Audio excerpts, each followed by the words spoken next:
Le message est arrivé à 21h32, 3 jours avant le mariage de ma sœur. Pas de salutation, pas d'explication, juste une phrase de ma mère. Il vaut mieux que tu ne viennes pas, Rachel. Les choses seront plus simples ainsi. Les mots ne criaient pas, mais ils hurlaient quand même. Pendant un long moment, j'ai juste fixé l'écran, m'attendant à moitié à un deuxième texto, une correction, une raison, quelque chose pour prouver que j'avais mal lu. Rien n'est venu. Le faible bourdonnement de la ligne d'horizon de Miami à l'extérieur de ma fenêtre s'est estompé dans le silence. Ma gorge s'est serrée comme si le message avait un poids, non invité, non désiré. Après 33 ans à maintenir cette famille unie, j'avais finalement été effacé par ma propre mère. J'ai posé le téléphone sur la commode, sa lumière se répandant encore sur le mur, et j'ai essayé de respirer. Mon esprit a commencé à imaginer toutes les justifications possibles.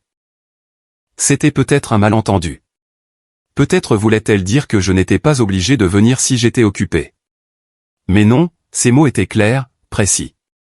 J'ai fait défiler la conversation, de vieilles photos, des notes de planification, des reçus que j'avais payés. Il n'y avait eu aucune dispute, aucune brouille, rien qui aurait mérité l'exil. J'avais conçu toute la suite d'invitations. J'avais choisi le fleuriste quand Claire ne pouvait pas décider entre les hortensias ou les pivoines. Et maintenant, 3 jours avant la cérémonie, on me disait de ne pas venir. La climatisation bourdonnait doucement, seul son dans l'appartement. Quelque part au-delà du balcon, les vagues roulaient contre le rivage, calme et infini. J'ai repris le téléphone et j'ai appuyé sur appeler avant de pouvoir me raisonner. La ligne a cliqué 1 fois, 2 fois, puis sa voix est arrivée, douce, contrôlée, le genre de voix qui m'a toujours fait sentir comme si j'étais la personne difficile. « Rachel, ma chérie, j'allais t'appeler demain », a dit ma mère. « Je ne voulais pas que tu le prennes mal. » Mal ? Ma voix s'est brisée. Tu viens de me dire de ne pas venir au mariage de ma propre sœur. Elle a soupiré doucement comme si j'étais une enfant en pleine crise de colère. Claire a été sous beaucoup de pression. Elle est anxieuse. Tu sais comment elle est. Ta présence pourrait aggraver les choses ? Aggraver les choses ? Ai-je répété. Tu veux dire lui rappeler qui a réellement planifié ce mariage, Rachel ? A-t-elle dit sèchement, le tranchant perçant à travers son ton parfait. Il ne s'agit pas de toi. C'est le jour de Claire. Tu as toujours été la plus forte. Tu peux comprendre. Voilà. La phrase qu'elle avait utilisée toute ma vie pour me faire taire. Tu es la plus forte. Traduction, tu n'as pas le droit de craquer, de demander, de désirer. Ma main tremblait en tenant le téléphone, mais ma voix est sortie stable. Tu dis ça depuis que j'ai 10 ans, maman. Peut-être que je suis juste fatigué de comprendre. Silence. Puis, je pense que nous devrions parler quand tu seras plus calme. Elle a raccroché avant que je puisse répondre. Pendant un long moment, je suis resté là, fixant l'écran noir, sentant les battements de mon cœur résonner dans l'appartement vide. Mon reflet dans la fenêtre me semblait étranger. Mes cheveux tirés en arrière après des heures de travail. Des cernes sous les yeux à cause de trop de nuits blanches à diriger une agence de design qui venait à peine de passer son premier trimestre rentable. J'avais passé les dernières années à construire quelque chose à partir de rien pendant que Claire se créait une vie à base de filtres et de hashtags, et pourtant, c'était elle qu'on protégeait. La voix de Daniel est venue doucement de la cuisine. « Ça va ?» Je n'ai pas répondu tout de suite.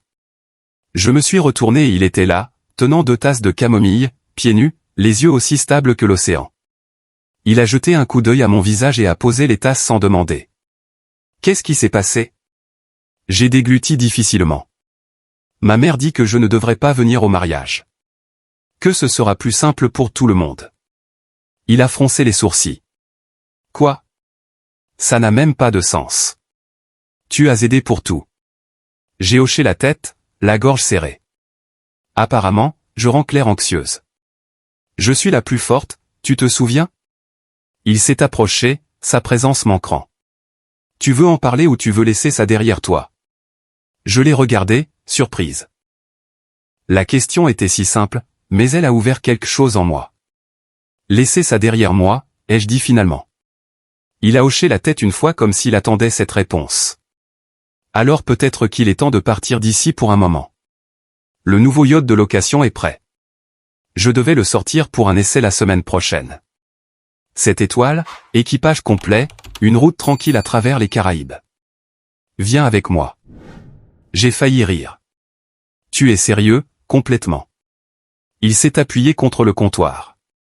Tu as passé des années à réparer leurs dégâts. Peut-être que cette fois, tu laisses l'océan te réparer. Ces mots ont persisté. Pendant une seconde, je l'ai imaginé. Le soleil, la mer, la distance infinie entre moi et chaque attente qui m'avait jamais étouffé. Puis j'ai revu l'écran de mon téléphone. Le texto de maman, brillant, froid et final. Il vaut mieux que tu ne viennes pas. Peut-être qu'elle avait raison.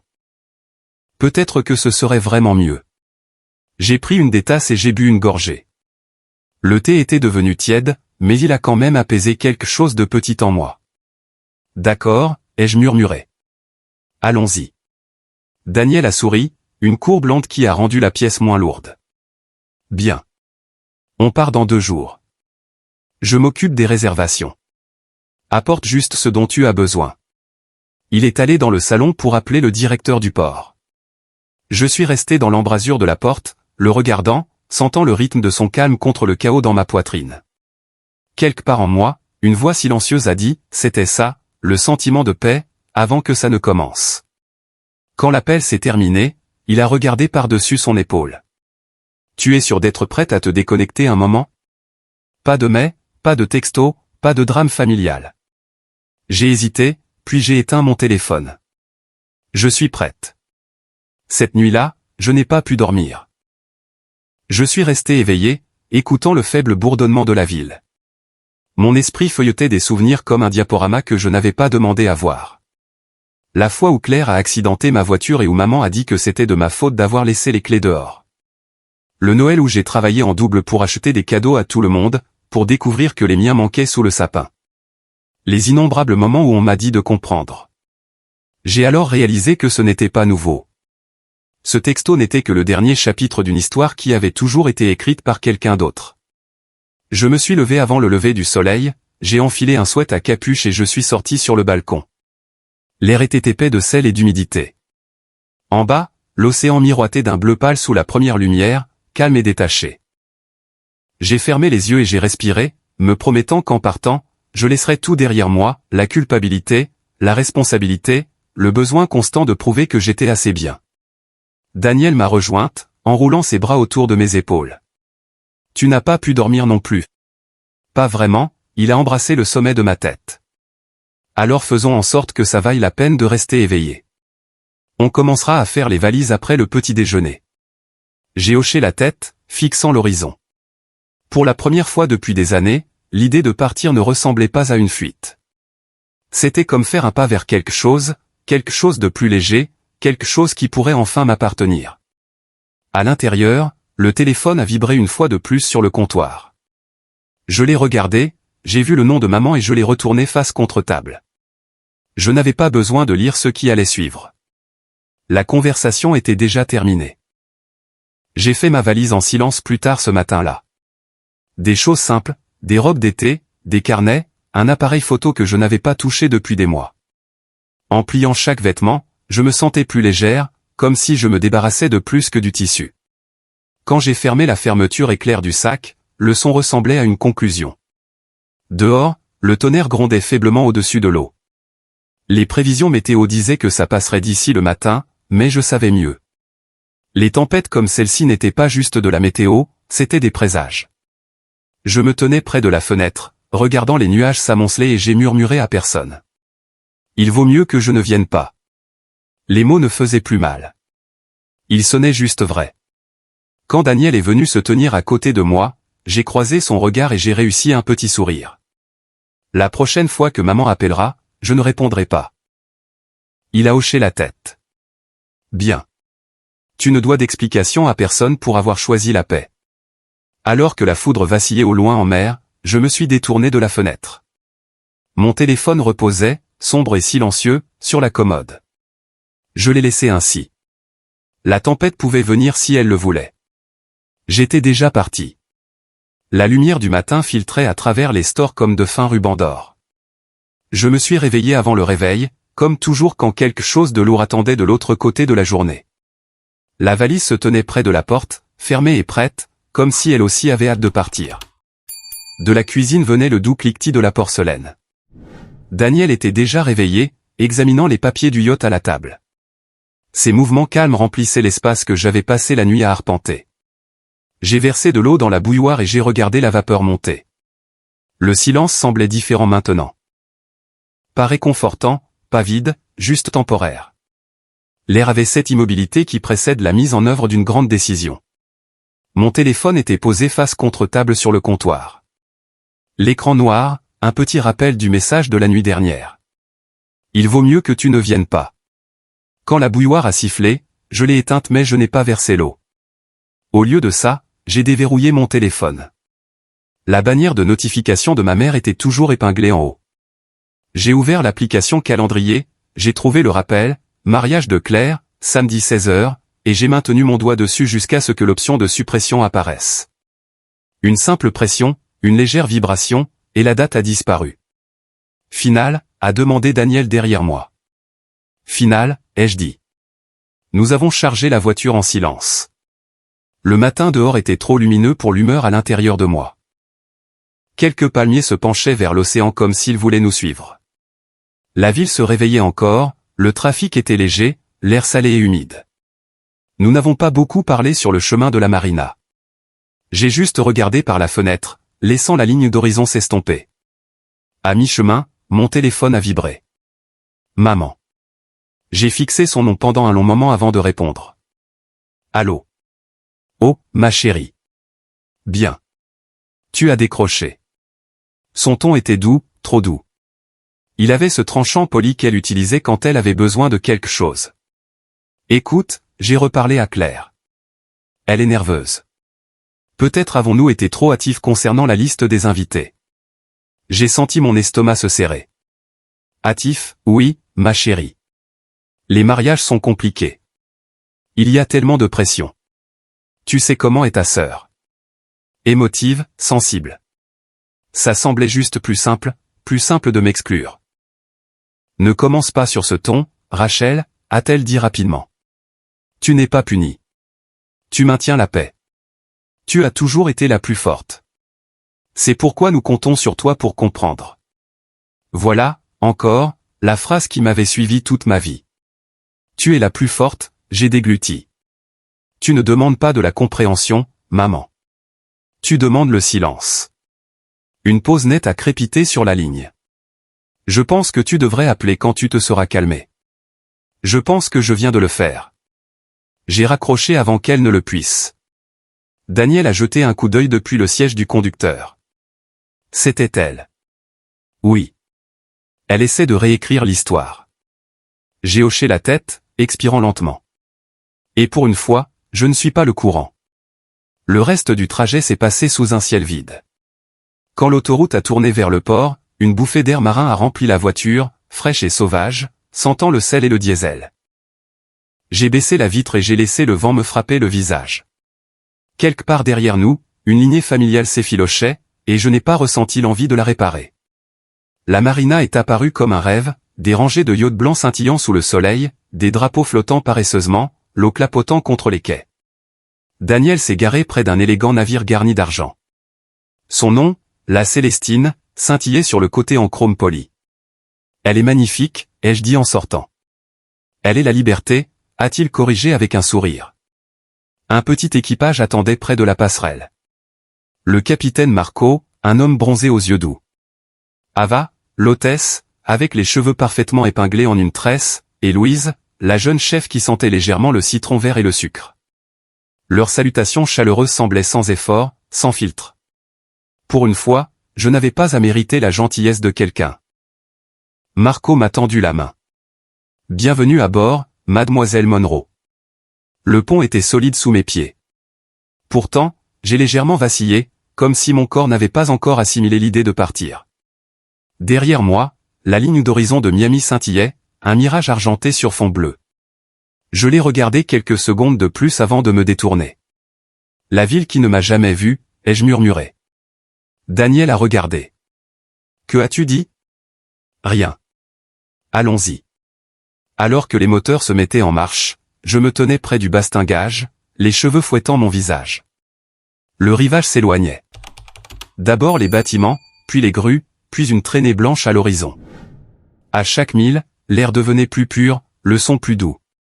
Un étrange soulagement m'a envahi, comme si mes poumons se souvenaient comment respirer. À midi, la côte avait complètement disparu.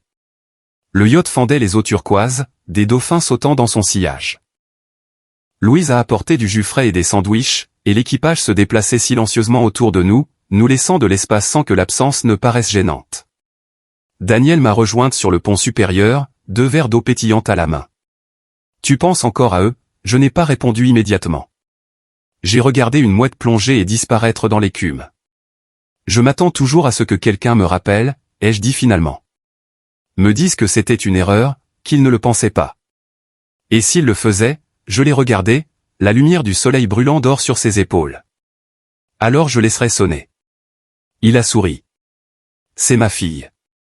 Nous sommes restés assis là en silence, regardant l'horizon respirer. Pour la première fois, mon cœur ne battait pas la chamade vers un problème. Il était juste stable. L'après-midi s'est écoulé dans une brume de soleil et d'embrun. L'équipage a servi le dîner sous de douces guirlandes lumineuses, du poisson frais, du beurre citronné, quelque chose qui avait un léger goût de thym. Je me suis surprise à rire quand Louise a fait tomber une cuillère et a juré en espagnol. Je ne me souvenais pas de la dernière fois où j'avais ri sans culpabilité. Après le dîner, Daniel a versé du vin dans des verres en cristal et les a posés sur la table. Aux nouvelles habitudes, a-t-il dit, comme quoi? Ne pas répondre aux appels qui ne te méritent pas. J'ai trinqué mon verre contre le sien.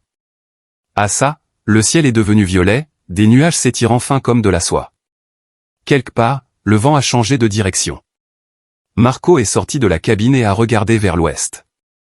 Tempête en formation, a-t-il dit. Rien de sérieux, mais on aura quelques heures de pluie. Je me suis approché du bastingage. À l'horizon, des nuages sombres s'empilaient comme des montagnes. La foudre vacillait au plus profond d'eux. Trop loin pour entendre, mais assez proche pour voir. C'est magnifique, ai-je dit. Daniel m'a rejointe. Les tempêtes semblent inoffensives quand on n'est pas en dessous. J'ai pensé à ma famille, comment ils se nourrissaient de tension. Comment la paix leur semblait toujours suspecte. Je me suis demandé s'ils remarqueraient même mon absence. Probablement pas. Pas avant que quelque chose ne s'effondre. La pluie a commencé à tomber légèrement, fraîche et propre. Je n'ai pas bougé. Les gouttes tachaient ma peau. De minuscules rappels que la nature avait de meilleures façons de laver ce qui n'avait pas sa place. « Ça va ?» a demandé doucement Daniel. « Oui, ai-je dit. »« Je pense que oui. » Il a écarté une mèche de cheveux mouillés de mon visage. « On peut rentrer. »« Pas encore. » J'ai regardé la tempête se rapprocher, le ciel pulsant d'argent derrière l'obscurité. Mon téléphone était posé sur la table derrière nous, silencieux, face contre terre. Je n'avais pas besoin de le vérifier. Ce qui attendait la pouvait attendre éternellement. Le tonnerre a craqué une fois, lointain mais ferme, et la pluie est devenue plus forte. Daniel a pris ma main. « Viens. » À l'intérieur, la cabine sentait le cèdre et le lin. Il m'a tendu une serviette et a versé plus de vin. Le tonnerre est devenu plus fort, plus proche, puis a commencé à s'éloigner de nouveau alors que la tempête passait au nord.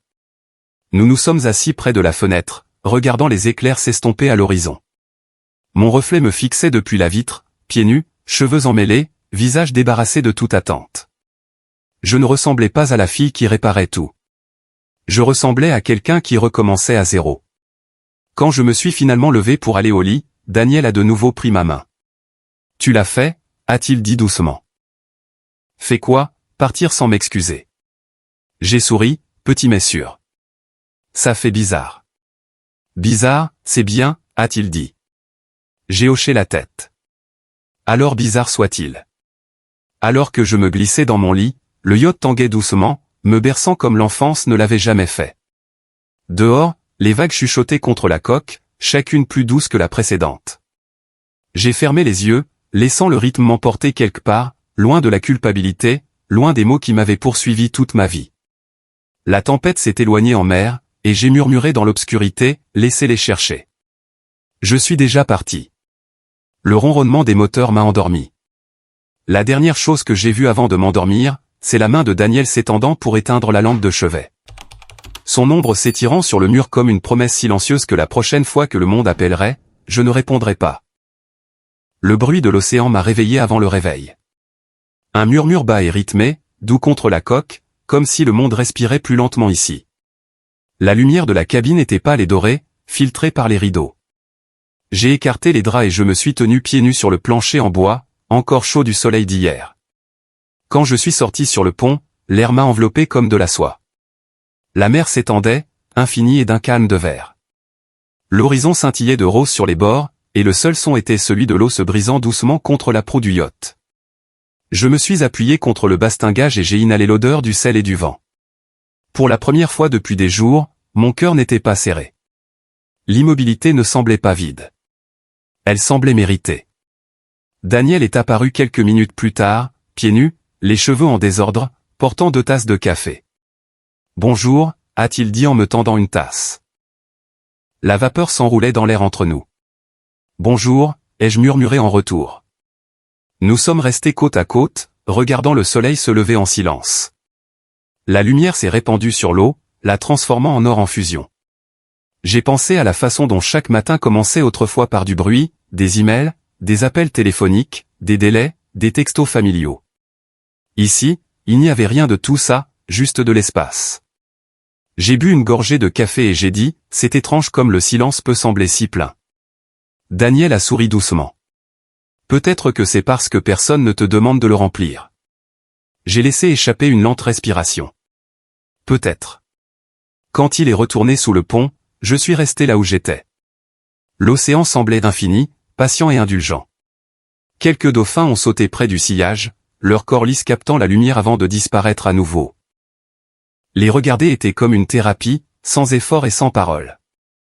La paix était si profonde qu'elle faisait un peu mal, car je savais qu'elle ne pourrait pas durer éternellement. Mon esprit a dérivé, sans y être invité, vers le passé, vers le chaos constant qui définissait autrefois chaque matin. Claire pleurant dans la cuisine à cause d'une autre relation ratée. Maman arpentant la pièce, chuchotant à des parents sur ce que nous allons dire aux gens. Moi, déjà en retard au travail, nettoyant le désordre de tout le monde avant même d'avoir eu la chance de faire face au mien. J'avais porté ce même poids à chaque chapitre de ma vie. La responsabilité déguisée en amour. J'ai fermé les yeux et je me suis souvenu d'avoir 12 ans, debout dans notre ancien jardin pendant que papa m'apprenait à faire des ricochets. Claire était à l'intérieur en train de piquer une crise à cause d'un bracelet perdu. La voix de maman résonnait à travers la porte moustiquaire. « Rachel, occupe-toi de ça. » J'avais laissé tomber la pierre et j'étais rentré. Même maintenant, le souvenir me crispait la mâchoire. C'était de petites choses comme ça, des centaines d'entre elles, qui avaient construit une vie de compromis silencieux. J'avais toujours été celle qui comprenait, celle qui nettoyait le déversement émotionnel avant que quelqu'un ne glisse dessus. La mer roulait doucement sous moi comme si elle hochait la tête. La voix de Daniel est venue à travers le vent. On dirait que tu es ailleurs. Je me suis retourné. Il se tenait à l'embrasure de la porte, une ombre encadrée par la lumière du soleil. Je rends juste visite à de vieux fantômes, ai-je dit. Il s'est approché, a posé sa main sur le bastingage à côté de la mienne.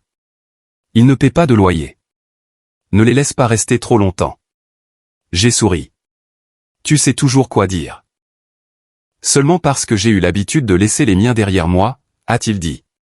Tu serais surprise de voir à quel point le monde devient silencieux une fois que tu cesses d'essayer de réparer les gens qui aiment le son de leur propre chaos. J'ai laissé les mots s'imprégner. Ils piquaient, mais pas dans le mauvais sens, plutôt comme la vérité frottant contre de vieilles cicatrices. Après le petit déjeuner, je me suis assise dans le petit salon avec mon carnet. Les pages étaient encore presque vides. Mais ce matin-là, je voulais écrire quelque chose, n'importe quoi. J'ai écrit la date en haut de la page et je l'ai fixée pendant un moment. Puis, lentement, le stylo a commencé à bouger. Forte, responsable, fiable, des mots qu'on m'avait appelés toute ma vie. Des mots qui m'avaient façonné en quelque chose de fonctionnel mais fragile. Je les ai fixés jusqu'à ce que l'encre se brouille un peu sous mon pouce. Puis je les ai barrés un par un et je les ai remplacés. Libre. Visible. Autorisé. Assez. Pendant un long moment, j'ai juste fixé ce dernier mot. Assez. il semblait étrange dans mon écriture, comme s'il appartenait à quelqu'un d'autre. J'ai fermé le carnet et j'ai pressé ma paume sur la couverture, sentant la faible empreinte des mots en dessous. Il me semblait plus vrai que tout ce que quiconque m'avait jamais dit. Plus tard dans l'après-midi, j'ai décidé de nager. L'eau était impossible à résister, claire comme du cristal, chaude du soleil d'hier. Je me tenais sur le pont arrière, j'ai hésité une seconde, puis j'ai plongé. La mer s'est refermée sur moi, fraîche et silencieuse. Sous la surface, le monde a changé de couleur. Tout était vert et bleu et lent. J'ai ouvert les yeux sous l'eau et j'ai regardé la lumière du soleil se disperser comme des paillettes. De minuscules poissons passaient en scintillant, indifférents à mon intrusion. Pour la première fois, j'ai compris ce que l'immobilité pouvait ressentir à l'intérieur du corps, pas seulement autour. J'ai flotté sur le dos, me laissant porter par le courant. Le ciel au-dessus était d'un bleu parfait et infini. Et dans ce moment de flottement, j'ai réalisé quelque chose de petit mais puissant. Personne ne pouvait m'atteindre ici.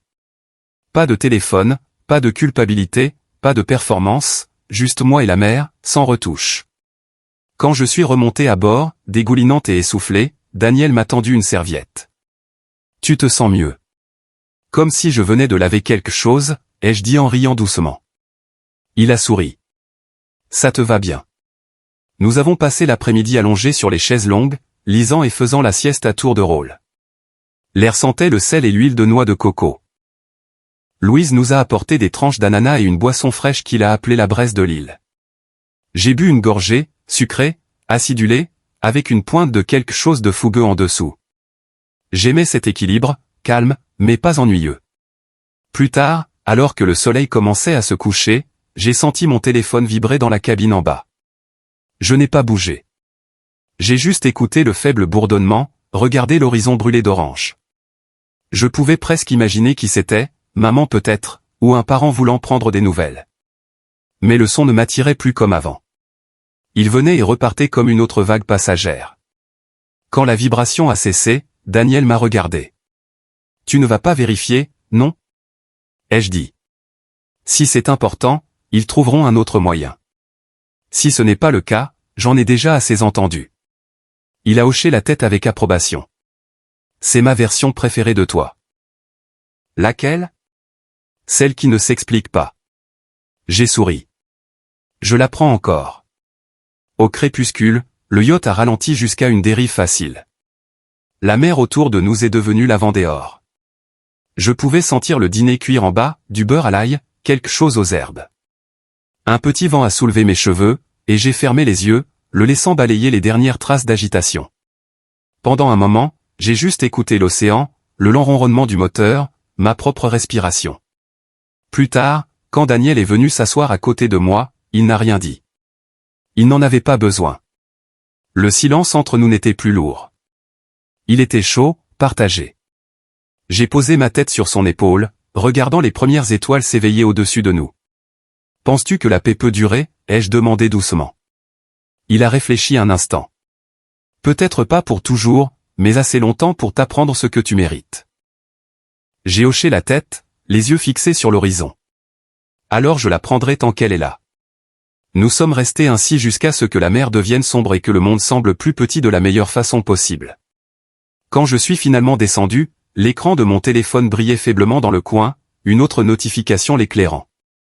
J'ai fait une pause, fixant le petit rectangle de lumière.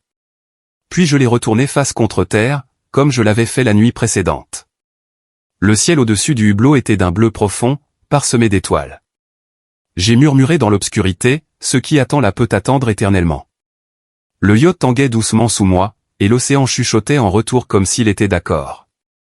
J'ai fermé les yeux, le rythme régulier, sans hâte. Et pour la première fois depuis des années, j'ai dormi sans rêver de ce que j'avais laissé derrière moi. Le matin a commencé comme n'importe quel autre, mais quelque chose dans l'air semblait différent. La lumière était plus douce, plus silencieuse, comme si même le soleil retenait son souffle. Je me suis réveillé avant Daniel, écoutant le clapotis rythmé de l'eau contre la coque.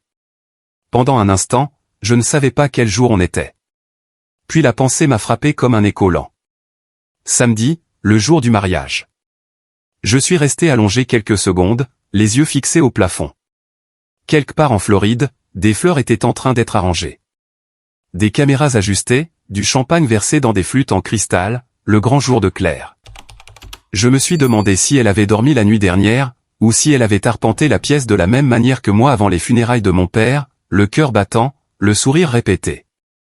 Je me suis assise, les draps frais contre mes jambes. Quand je suis sorti sur le pont, le monde était doré et infini.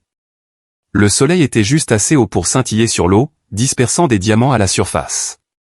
Daniel était déjà là, un livre ouvert sur ses genoux, les cheveux ébouriffés par le vent. Il a levé les yeux et a souri. « Bon samedi », a-t-il dit de cette voix qui pouvait rendre n'importe quoi paisible. J'ai réussi à lui rendre son sourire. « Tu t'en es souvenu ?» Il m'a versé du café de la cafetière en argent et me l'a tendu.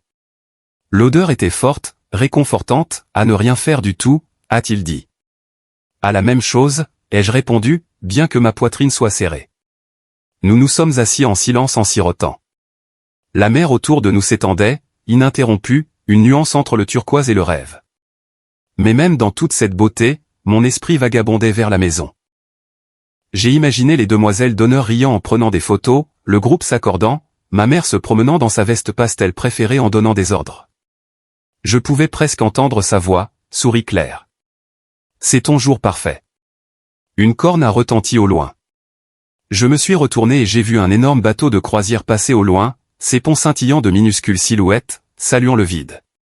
Le son a traversé les vagues, profond et creux, comme des applaudissements. J'ai frissonné. La main de Daniel a effleuré la mienne. Ça va? Oui, ai-je dit doucement, juste en train de penser. Il m'a étudié un instant. Tu n'as pas à te sentir mal d'être parti. Tu sais que je sais. Vraiment? J'ai regardé l'horizon. Une partie de moi a toujours l'impression d'avoir cassé quelque chose. Comme s'ils étaient tous là, faisant semblant de ne pas remarquer le siège vide. Daniel s'est adossé, les yeux stables. Ce siège était vide bien avant que tu ne décides de ne pas t'y asseoir. Je n'ai pas répondu. Les mots ont coulé profondément, plus lourds que le café dans mon estomac.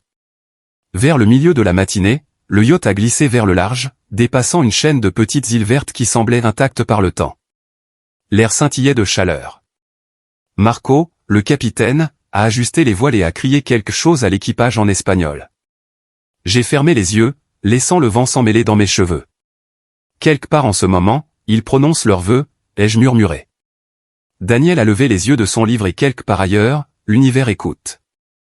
La façon dont il l'a dit m'a fait rire doucement sans le vouloir. Tu penses que l'univers tient les comptes? Je pense qu'il équilibre, a-t-il dit. Finalement, il n'avait pas tort. Vers midi, Louise nous a apporté le déjeuner sur un plateau, poisson grillé, salade de mangue, un verre de rosé frais. Nous avons mangé sous l'auvent, le goût du sel et des agrumes se mêlant dans l'air. Pendant un moment, c'était comme n'importe quel autre jour. Puis j'ai entendu Ava, l'hôtesse, discuter avec Louise près du bar. « Tu as vu le mariage en direct ?» a-t-elle demandé. Tout le monde en parle. Une influenceuse de Palm Beach. On dirait un film. Louise a ri. Oui, ma copine le regarde. Elle a dit que c'est déjà tendance. Je me suis figé en pleine bouchée. Un mariage à Palm Beach. Influenceuse tendance. Mon pouce est emballé. Il y avait des centaines de mariages en Floride ce week-end. Mais quelque chose dans son ton m'a serré la poitrine. Lequel? Ai-je demandé avant de pouvoir me retenir. Louise s'est retournée. Oh, vous l'avez probablement vu en ligne. Claire Monroe. Grosse présence sociale. Sa famille est célèbre pour quelque chose. C'est comme un événement royal. La fourchette a glissé de ma main. Louise n'a pas remarqué. Quoi qu'il en soit, il diffuse la cérémonie en direct sur un blog de mariage. Ma copine est obsédée, elle dit que la mariée a l'air nerveuse. J'ai forcé un petit rire. Je peux imaginer. Les yeux de Daniel se sont posés sur les miens, lisant tout ce que je ne disais pas. Drôle de coïncidence, a-t-il dit doucement. Oui, ai-je dit, essayant de calmer ma voix. Drôle. Quand ils sont rentrés, j'ai expiré lentement, pressant mes paumes à plat sur la table. Ça va, a demandé Daniel. Je crois. Juste surprise, Rachel. Son ton m'a fait lever les yeux. Tu n'es pas obligé de suivre l'histoire. Tu n'as même pas besoin de la connaître. J'ai hoché la tête. Je sais, mais une partie de moi veut toujours la voir. Juste une fois, pour savoir comment il parle de moi quand je ne suis pas dans la pièce. Il s'est penché en avant, sa voix calme mais ferme. Alors pose-toi cette question. Le savoir te ferait-il moins ou plus mal? J'ai détourné le regard. Peut-être les deux. Alors peut-être ni l'un ni l'autre, a-t-il dit. La mer était toujours trompeusement calme. Mon reflet scintillait à la surface, brisé seulement lorsqu'une vague clapotait contre la coque. Pendant une seconde, j'ai pensé à prendre mon téléphone juste pour jeter un coup d'œil, mais je n'ai pas bougé. Je me suis dit que la paix n'était pas quelque chose à chercher. C'était quelque chose à protéger. En fin d'après-midi, la lumière du soleil était devenue couleur de miel. Nous sommes passés près d'une petite île, rien que des palmiers et une étendue de sable blanc. Marco l'appelait Cayo Blanco, l'île qui écoute. Je me tenais au bastingage, regardant les oiseaux tournoyer au-dessus des vagues. Daniel est arrivé derrière moi. C'est magnifique, a-t-il dit. C'est vrai. Il m'a tendu une boisson fraîche, sucrée, avec une tranche de citron vert, à ne pas être là, a-t-il dit. J'ai hésité, puis j'ai levé mon verre pour enfin partir. Nos verres se sont touchés, un léger tintement, avalé par le vent. Pendant un moment, tout a semblé suspendu, comme si la journée elle-même ne voulait pas se terminer. Mais même dans l'immobilité, il y a toujours quelque chose qui se prépare en dessous. Je pouvais le sentir. Au coucher du soleil, le ciel a explosé de couleurs, rose et or se fondant dans le violet. La mer le reflétait parfaitement jusqu'à ce qu'il soit impossible de dire où l'un se terminait et l'autre commençait. Louise a mis la table du dîner sous des lumières douces. L'odeur d'ail rôti flottait dans l'air. Daniel a versé du vin et a levé son verre à nouveau. À ne rien faire avec intention, a-t-il dit avec ce demi-sourire que j'avais appris à aimer. J'ai ri, à ne rien faire du tout, alors que les verres se touchaient, une vibration a secoué la table, mon téléphone face contre terre près de la bougie. J'ai froncé les sourcils. La lueur de l'écran se reflétait faiblement sur les couverts en argent. Daniel a remarqué. Ignore-le. J'ai essayé. J'ai pris une autre gorgée de vin, j'ai forcé mes yeux vers l'horizon, mais la lumière a de nouveau clignoté. Il a soupiré, s'est penché et l'a retourné pour que la lueur disparaisse. Ils ont eu assez de ton temps. J'ai hoché la tête, mais le nœud dans mon estomac s'est resserré. La curiosité me démangeait comme de l'eau salée sur une blessure en cours de cicatrisation. Quand il est allé parler à Marco de la route, je n'ai pas pu résister. J'ai tendu la main vers le téléphone, le pouce planant au-dessus de l'écran de verrouillage. Un aperçu de notification brillait faiblement. Mariage Monroe en direct maintenant. L'air autour de moi semblait s'immobiliser. J'ai fixé les mots, le cœur battant si fort que je pouvais l'entendre. Le léger balancement du yacht, le murmure des vagues, tout s'est effacé. Daniel est revenu, a vu mon visage et s'est arrêté net. Rachel, je n'ai pas levé les yeux. C'est en direct. Il s'est approché, la voix douce. Tu n'es pas obligé de regarder. Je sais. Mes doigts ont effleuré le bord du téléphone. Mais c'est étrange, n'est-ce pas? Le monde entier regarde ce dont je n'ai jamais eu le droit de faire partie. Il n'a pas répondu. Il est juste resté là, le bruit de l'océan remplissant le silence entre nous. La bougie vacillait. L'odeur de sel et d'agrumes flottait dans l'air. Finalement, j'ai reposé le téléphone, sans y toucher. Peut-être que c'est mieux comme ça, ai-je dit doucement. Daniel a tendu la main et a couvert ma main de la sienne. La paix ne consiste pas en ce que tu manques. C'est en ce que tu refuses de porter. L'horizon s'était assombri maintenant. Les premières étoiles tremblaient au-dessus de la mer. J'ai tourné mon visage vers le vent et je l'ai laissé me rafraîchir la peau. Quelque part au loin, la musique jouait, des vœux étaient prononcés. Le champagne se déversait dans des verres en cristal. Mais ici, sur ce pont tranquille, entouré de rien d'autre que le ciel et l'eau, le seul son était le battement de cœur des vagues. Je ne savais pas encore que tout allait changer. Pour l'instant, j'ai laissé la mer contenir mon silence, et pour la première fois, je ne me sentais pas petite à l'intérieur. Je me sentais infini. La nuit était chaude et calme quand je me suis réveillé au faible bourdonnement du générateur. La cabine brillait faiblement d'une lumière ambrée, et la respiration régulière de Daniel remplissait l'espace à côté de moi. Pendant quelques secondes, j'ai oublié où j'étais. Puis les vagues m'ont rappelé, douces et lentes contre la coque. J'ai regardé l'horloge. 6h14 quelque part à des centaines de kilomètres au nord, le mariage de ma sœur commencerait dans moins de 2 heures. Je me suis assise, le drap tombant à ma taille. Mon téléphone était sur la table de nuit, face contre terre, comme je l'avais laissé. Je me suis dit de ne pas regarder. J'avais fait cette promesse à Daniel et à moi-même, pas de nouvelles, pas de curiosité. Mais les promesses faites pour apaiser la douleur sont les plus faciles à briser. Je l'ai pris. Le verre frais contre ma paume et j'ai déverrouillé l'écran. La première chose que j'ai vue était une notification. Mariage Monroe en direct maintenant en cours. Pendant un long moment, j'ai fixé cela. J'aurais pu le faire glisser, j'aurais pu jeter le téléphone à la mer. Au lieu de ça, j'ai appuyé. La vidéo s'est chargée rapidement, remplissant l'écran de couleurs et de musique. J'ai reconnu le lieu instantanément. Des auvents blancs, des lustres suspendus à une tente scellant la plage juste derrière. La caméra a balayé des rangées d'invités assis. Tout scintillait sous une douce lumière dorée.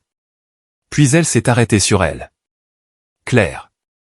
Ma sœur se tenait à l'autel dans une robe qui brillait comme une flamme d'ivoire, le voile parfaitement épinglé.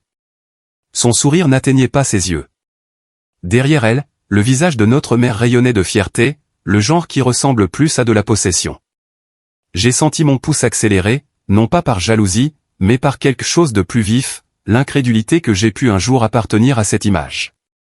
La caméra s'est déplacée, capturant le marié Trevor, grand, soigné, l'expression illisible. La musique a enflé. Ils étaient censés échanger leurs vœux, mais ses mains étaient sur ses côtés, les poings serrés. Claire s'est tournée vers lui, les lèvres bougeant, bien que le micro n'ait pas capté les mots.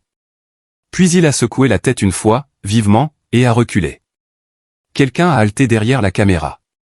Les invités ont commencé à chuchoter. « Qu'est-ce qu'il fait ?» a dit une voix de femme hors champ. Trevor s'est tourné vers l'officiant, a marmonné quelque chose, puis, sans avertissement, il est parti. Il a descendu l'allée, a dépassé les caméras, a dépassé ma mère, qui s'est levée à moitié de sa chaise, l'appelant. Le son était un chaos, des chaises qui raclaient, des gens qui se levaient, des téléphones qui se levaient pour enregistrer. La mariée est restée figée, la bouche ouverte, les yeux écarquillés. J'ai mis en pause. L'image s'est figée avec le visage de Claire pris entre l'incrédulité et la rage. Mon cœur battait la chamade. L'air autour de moi semblait mince. Daniel a bougé derrière moi. Je me suis retourné lentement. Il était assis, les cheveux en désordre, les yeux plissés à la lumière. « Qu'est-ce qui s'est passé ?» a-t-il demandé. Je lui ai tendu le téléphone. « Vois par toi-même. » Il a regardé moins de 30 secondes avant d'expirer par le nez. « Waouh. Ouais. » Il l'a rendu. « Ça va ?» Je ne savais pas comment répondre. Je ne sais pas ce que je suis. J'ai repris la lecture. La vidéo a continué, plus tremblante maintenant. La personne qui filmait essayait de suivre l'agitation.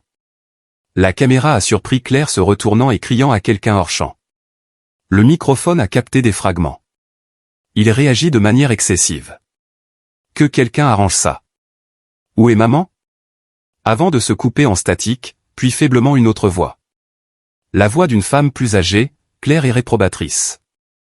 C'est ce qui arrive quand on efface les gens qui vous aiment, Claire. Je connaissais cette voix. Grand-mère June. La vidéo s'est arrêtée brusquement après ça. J'ai fixé l'écran vide. Mon reflet fantomatique s'y reflétait. La voix de Daniel était douce. C'était elle, n'est-ce pas? Oui. On dirait que la vérité s'est invitée au mariage après tout. J'ai laissé échapper un petit rire essoufflé. Karma a répondu à l'invitation. Il a souri faiblement.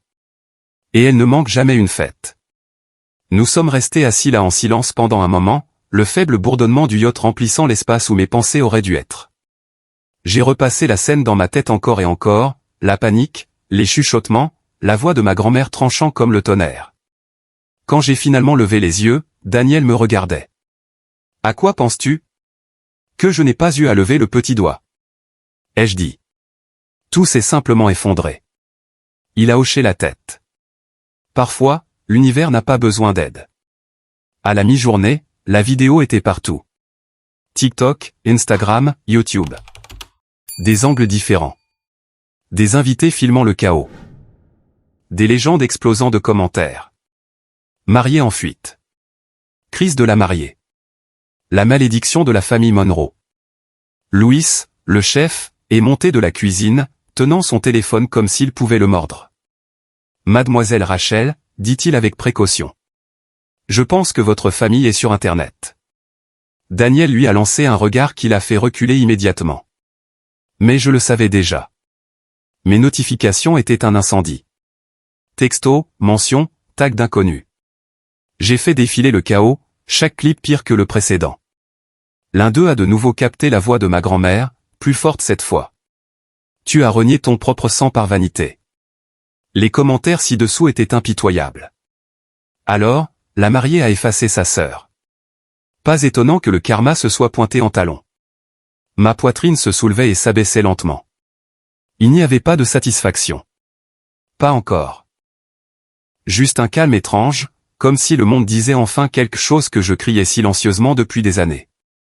Daniel a versé 2 verres d'eau et m'en a tendu un. Ne te noie pas dedans, a-t-il dit. Je ne le ferai pas. Tu es sûr? J'ai levé les yeux vers lui, stable. Pour une fois, je n'ai pas à expliquer ma version des faits. La vérité le fait déjà pour moi. Nous avons passé l'après-midi sur le pont supérieur. La mer était calme, de la couleur du saphir fondu. De temps en temps, une notification vibrait, et je la mettais à nouveau en sourdine. Louise a servi le déjeuner, des crevettes grillées, une salade d'agrumes, mais mon appétit avait disparu. Je ne pouvais m'empêcher de penser à ce dernier moment de la vidéo, à la façon dont la voix de ma grand-mère s'était brisée quand elle avait dit « Je t'aime ». Penses-tu qu'elle l'avait prévu, ai-je demandé. Daniel a secoué la tête. Non, je pense qu'elle a juste cessé de faire semblant, elle aussi. Il avait raison. Nous l'avions tous fait. En début de soirée, le soleil était bas et chaud. Le monde parlait encore, mais l'océan s'en fichait.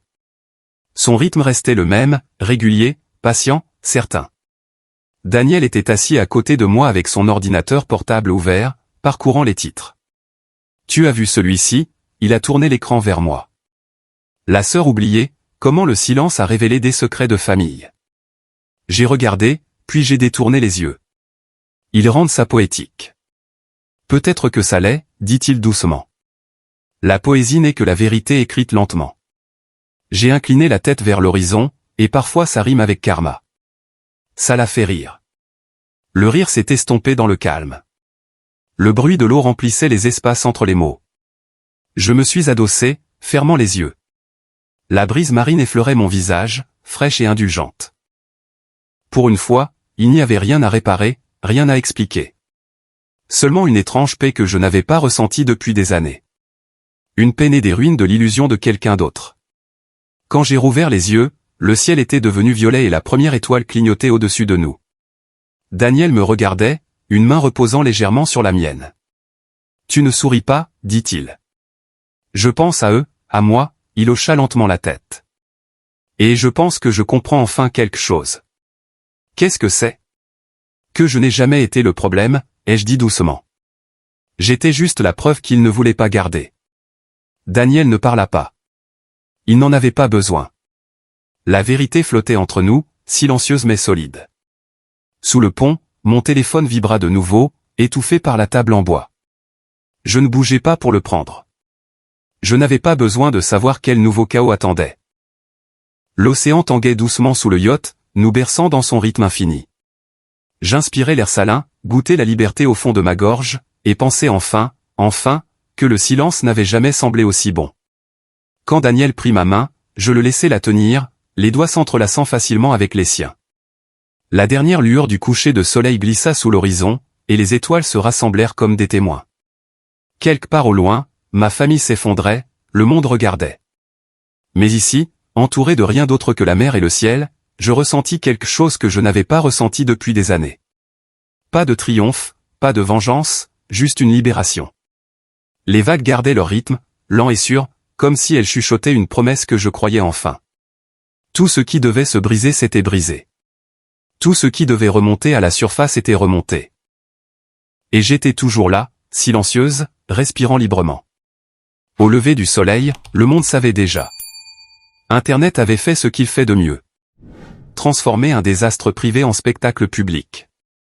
Quand je suis sorti sur le pont ce matin-là, Daniel se tenait pieds nus près du bastingage, son café oublié dans une main, son téléphone brillant dans l'autre.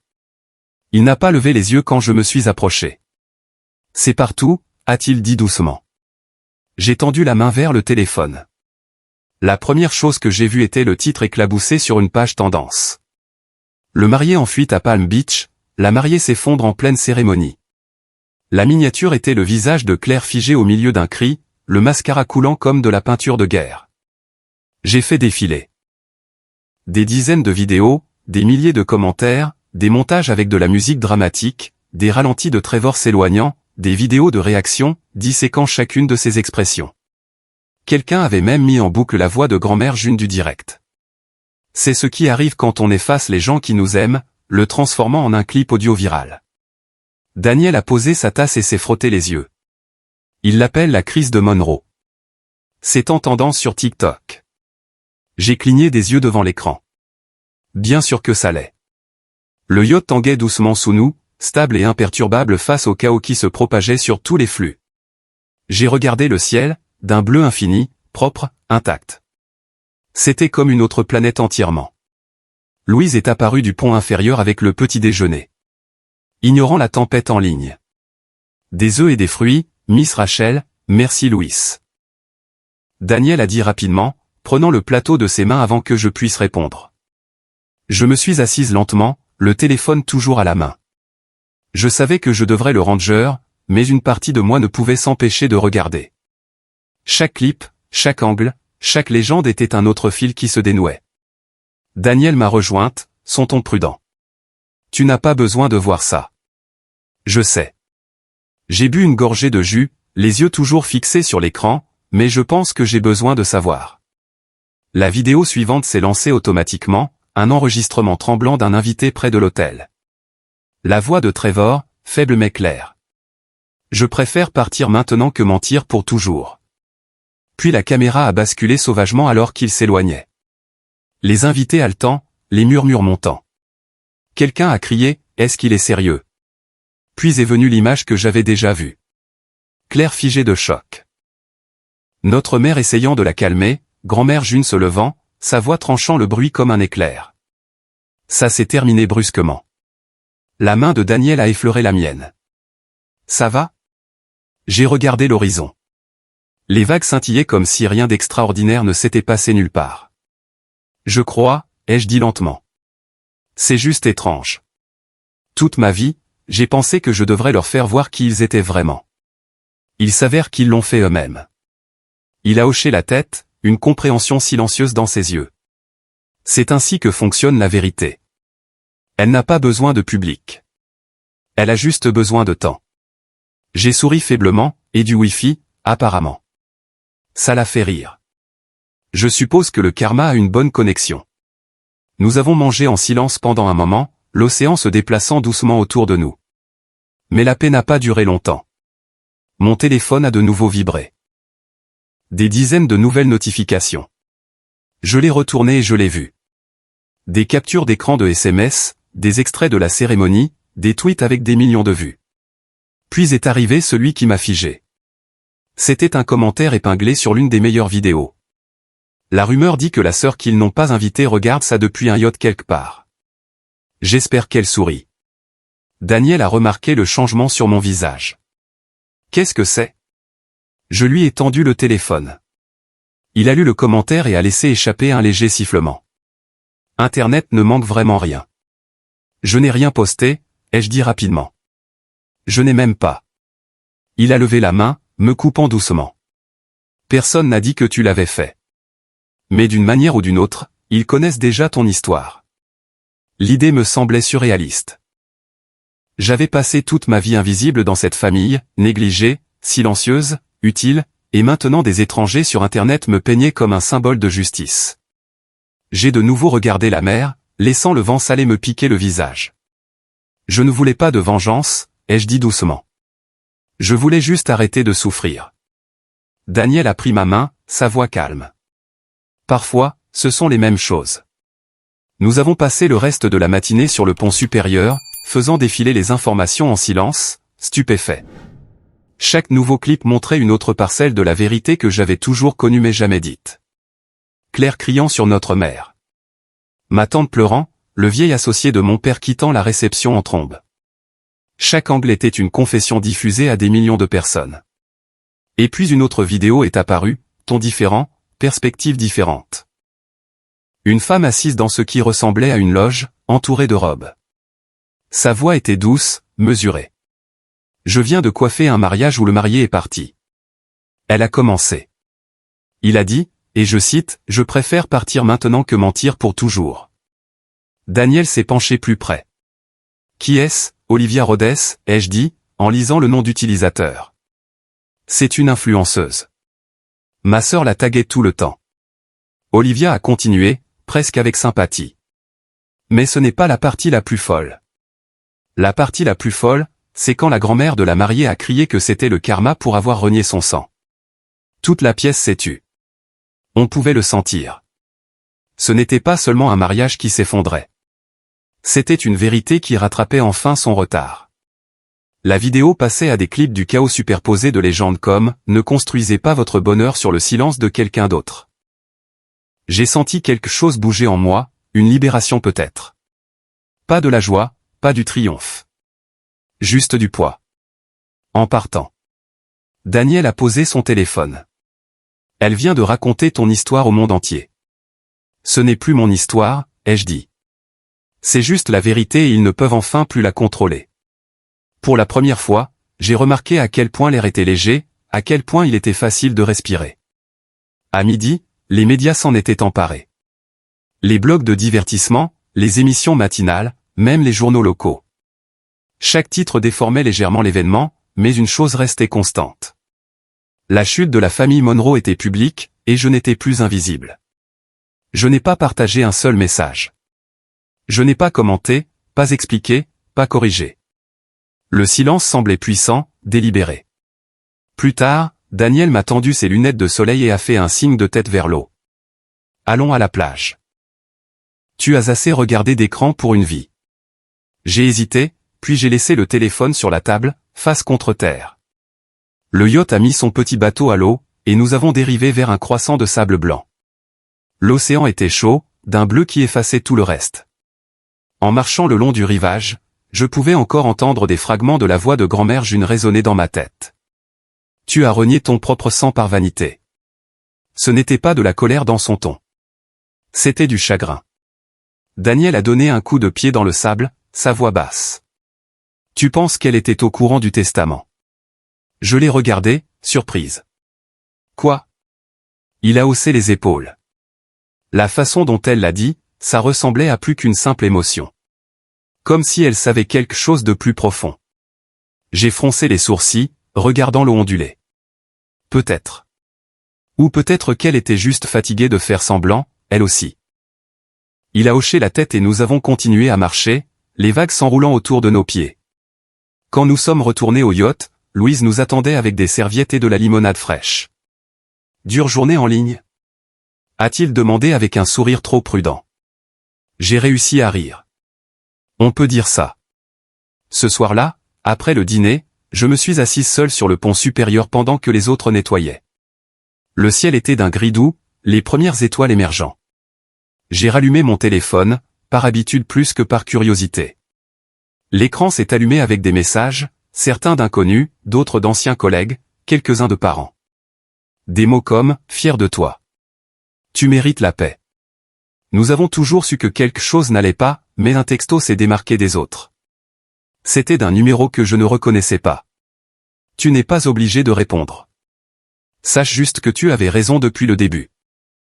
Pas de nom, pas de contexte, mais je n'en avais pas besoin. J'ai souri, puis j'ai de nouveau éteint le téléphone. Daniel est arrivé derrière moi, enroulant ses bras autour de mes épaules. Tu vas bien? Je vais mieux, ai-je dit. Il a regardé l'horizon sombre. C'est drôle, n'est-ce pas? Ils ont bâti leur monde pour impressionner tout le monde, et tout s'est effondré devant les caméras. Je me suis appuyé contre lui, ma voix douce. Peut-être que la vérité voulait juste avoir son tour de parole. La mer scintillait sous les derniers fils de lumière, infinie et indulgente. J'ai fermé les yeux, écoutant le rythme de l'eau, régulier et certain, comme s'il avait attendu depuis le début. Pour la première fois, je ne me sentais pas effacée. Je me sentais réécrite, et ça, ai-je réalisé, c'était assez. La tempête était passée pendant la nuit, mais l'air portait encore son odeur, sel, pluie, quelque chose de sauvage laissé derrière. Quand je suis sorti sur le pont ce matin-là, le monde semblait fraîchement lavé. La mer scintillait de nuances de bleu infini, le ciel large et indulgent. Daniel était appuyé contre le bastingage, lisant des messages sur sa tablette. L'expression de son visage m'a tout dit avant même qu'il ne parle. Il n'arrête pas, murmura-t-il. Je l'ai rejoint. Les planches étaient froides sous mes pieds nus. Qui? Tout le monde, dit-il. Les médias, les invités, même tes parents. Les retombées n'ont pas ralenti. Il y a une nouvelle vidéo chaque heure. J'ai soupiré, posant mes coudes sur le bastingage. L'eau en dessous était calme, presque indifférente. Laisse-les. J'en ai assez de regarder. Daniel me regarda un instant avant de poser la tablette. Je te crois, dit-il. Mais je ne pense pas qu'ils aient fini de te regarder. Ces mots s'insinuèrent lentement. J'avais quitté cette famille il y a des années, de toutes les manières importantes. Mais d'une manière ou d'une autre, le monde avait décidé que mon silence était désormais l'histoire. Ma paix était devenue virale. Après le petit déjeuner, je suis allé dans ma cabine et j'ai allumé mon téléphone. Des centaines de nouvelles notifications ont clignoté. Des articles, des extraits de podcasts, même des mèmes, mon visage tiré d'une vieille photo LinkedIn collée à côté de titres comme « La sœur qui est restée silencieuse ». Certains m'ont qualifié de gracieuse. D'autres m'ont accusé d'avoir orchestré le scandale. Peu importait la version qu'ils croyaient. Les deux étaient des étrangers portant mon nom. En faisant défiler, j'ai trouvé un titre qui m'a figé. La grand-mère confirme l'existence d'un testament caché, l'héritage de la famille Monroe remis en question. J'ai cliqué avant de pouvoir réfléchir. L'article citait June, ma grand-mère parlant à un journaliste local. Elle avait confirmé que le vrai testament de mon père avait été remplacé après sa mort. Elle a mentionné le nom d'un avocat que je reconnaissais de mon enfance, Ava Lewis. Les mots se sont brouillés un instant. Je les ai relus plus lentement cette fois. Mon pouce est stabilisé au lieu de s'emballer. Enfin, quelque chose de réel, de solide. Daniel est apparu à l'embrasure de la porte. « Ça va ?» leur a-t-elle dit. J'ai dit, ma voix à peine un murmure. Grand-mère a parlé à la presse du testament, ses sourcils se sont légèrement levés. Donc, c'est vrai. J'ai hoché la tête. Ça a toujours été vrai. Il a traversé la pièce et s'est assis sur le bord de la table, étudiant mon visage. Tu pourrais te battre, tu sais, légalement. Les preuves sont là maintenant. J'ai baissé les yeux sur le téléphone, mon reflet déformé dans le verre. Peut-être que je pourrais, mais à quoi ressemblerait même la victoire? Reprendre ce qu'ils ont déjà empoisonné. Daniel n'a pas répondu tout de suite. Peut-être que gagner signifie simplement qu'ils ne peuvent plus te définir. Les mots ont atterri doucement mais profondément. J'ai éteint le téléphone et je l'ai posé sur la table comme si c'était une pierre que je n'avais plus besoin de porter. Cet après-midi-là, nous avons jeté l'ancre près d'une petite île à l'ouest de Sainte-Lucie. La plage était intacte. Sable blanc, palmiers courbés en une douce révérence. J'ai marché dans les bas-fonds, l'eau chaude et claire autour de mes chevilles. Daniel a suivi, jetant sa chemise sur le sable. Tu sais, a-t-il dit. J'ai travaillé avec des gens qui donneraient n'importe quoi pour faire les gros titres comme ça. J'ai ri. Alors ils peuvent les avoir. Il a souri, attendant plus près jusqu'à ce que l'eau atteigne sa taille. J'aime cette version de toi, a-t-il dit. Quelle version est-ce? Celle qui ne doit d'explication à personne. J'ai incliné la tête. Je la prends encore. Bien, a-t-il dit. Garde-la. Nous avons nagé un moment, nous laissant porter et relâcher par le courant dans un rythme paresseux. Le soleil brûlait haut et l'océan scintillait si intensément que c'en était presque douloureux à regarder. Quand je suis finalement revenu à terre, je me sentais plus légère, presque vidée de la meilleure façon possible. Nous avons étendu des serviettes sur le sable et nous nous sommes allongés côte à côte, regardant les nuages dériver comme de doux navires. Daniel a pris ma main sans regarder. Le silence entre nous était plein, confortable. Après un long moment, j'ai dit doucement, je pense que grand-mère essaie de réparer les choses à sa manière. Elle est courageuse, a dit Daniel. Ce n'est pas facile d'aller contre son sang. Peut-être, ai-je murmuré. Ou peut-être qu'elle est juste fatiguée de faire semblant, comme moi. Il a tourné la tête pour me regarder. Vous deux, vous vous ressemblez plus que vous ne le pensez. Cette pensée m'a fait sourire. Peut-être qu'il avait raison. Plus tard dans la soirée, alors que nous naviguions de nouveau, le ciel s'est fondu en or. J'ai versé du vin pendant que Daniel ajustait les voiles. Le vent était doux, joueur, tirant sur mes cheveux. Tu sais, dit-il par-dessus le bruit de l'eau, quand tu m'as parlé de ta famille pour la première fois, j'ai pensé que tu exagérais. Et maintenant je pense que tu étais miséricordieuse. J'ai ri doucement. Tu n'as pas tort. Il a souri, posant la corde. Tu es sûr de ne pas vouloir appeler ta grand-mère? Elle est probablement inquiète. J'ai hésité, puis j'ai secoué la tête. Si j'appelle maintenant, ça donnera l'impression que je réagis au chaos. Je veux la contacter quand tout sera de nouveau calme, quand la vérité ne sera plus dévorée. C'est logique, dit-il. Tu as gagné le droit de choisir ton moment. Alors que le soleil se couchait, nous nous sommes installés à la proue, assis près l'un de l'autre. Le ciel est devenu orange profond, puis violet. Je pouvais encore sentir la chaleur de la journée sur ma peau. Je n'arrête pas de penser à ce que tu as dit plus tôt, lui ai-je dit. Sur le fait de ne pas les laisser me définir. Je pense que j'ai fait ça toute ma vie, vivant en réaction à la version que quelqu'un d'autre avait de moi. Il a jeté un coup d'œil de côté. Alors, quelle est ta version? J'ai réfléchi longtemps. Quelqu'un qui n'a pas besoin d'être le héros ou la victime, ai-je dit finalement. Juste humaine, il a hoché la tête. C'est un bon début. La nuit est tombée lentement. L'équipage a disparu sous le pont et le monde n'est devenu que des étoiles et de l'eau. Nous sommes restés assis là jusqu'à ce que les constellations se précisent au-dessus de nous, le yacht glissant silencieusement dans l'obscurité. À un moment donné, Daniel est entré pour chercher des couvertures. Quand il est revenu, je fixais mon téléphone, que j'avais rallumé pour la première fois depuis des heures. Un seul SMS clignotait en haut de l'écran. De grand-mère June, n'aie pas peur de ce qui t'appartient, ma chérie. Il est temps. Les mots étaient simples, mais ils m'ont fait mal au cœur de la meilleure façon possible. J'ai tapé une réponse, je n'ai plus peur. Puis je l'ai effacée. Elle n'avait pas besoin de preuves. Elle le savait déjà. Quand Daniel s'est de nouveau assis à côté de moi, je lui ai tendu le téléphone et j'ai montré le message. Il l'a lu et a souri doucement. Elle te donne la permission de reprendre ta vie en main. J'ai regardé l'eau sombre. Peut-être qu'elle me rappelle simplement qu'elle a toujours été la mienne. Nous sommes restés assis en silence, enveloppés dans la couverture, écoutant les vagues. Quelque part au loin, des journalistes criaient encore des questions. Des inconnus regardaient encore des clips.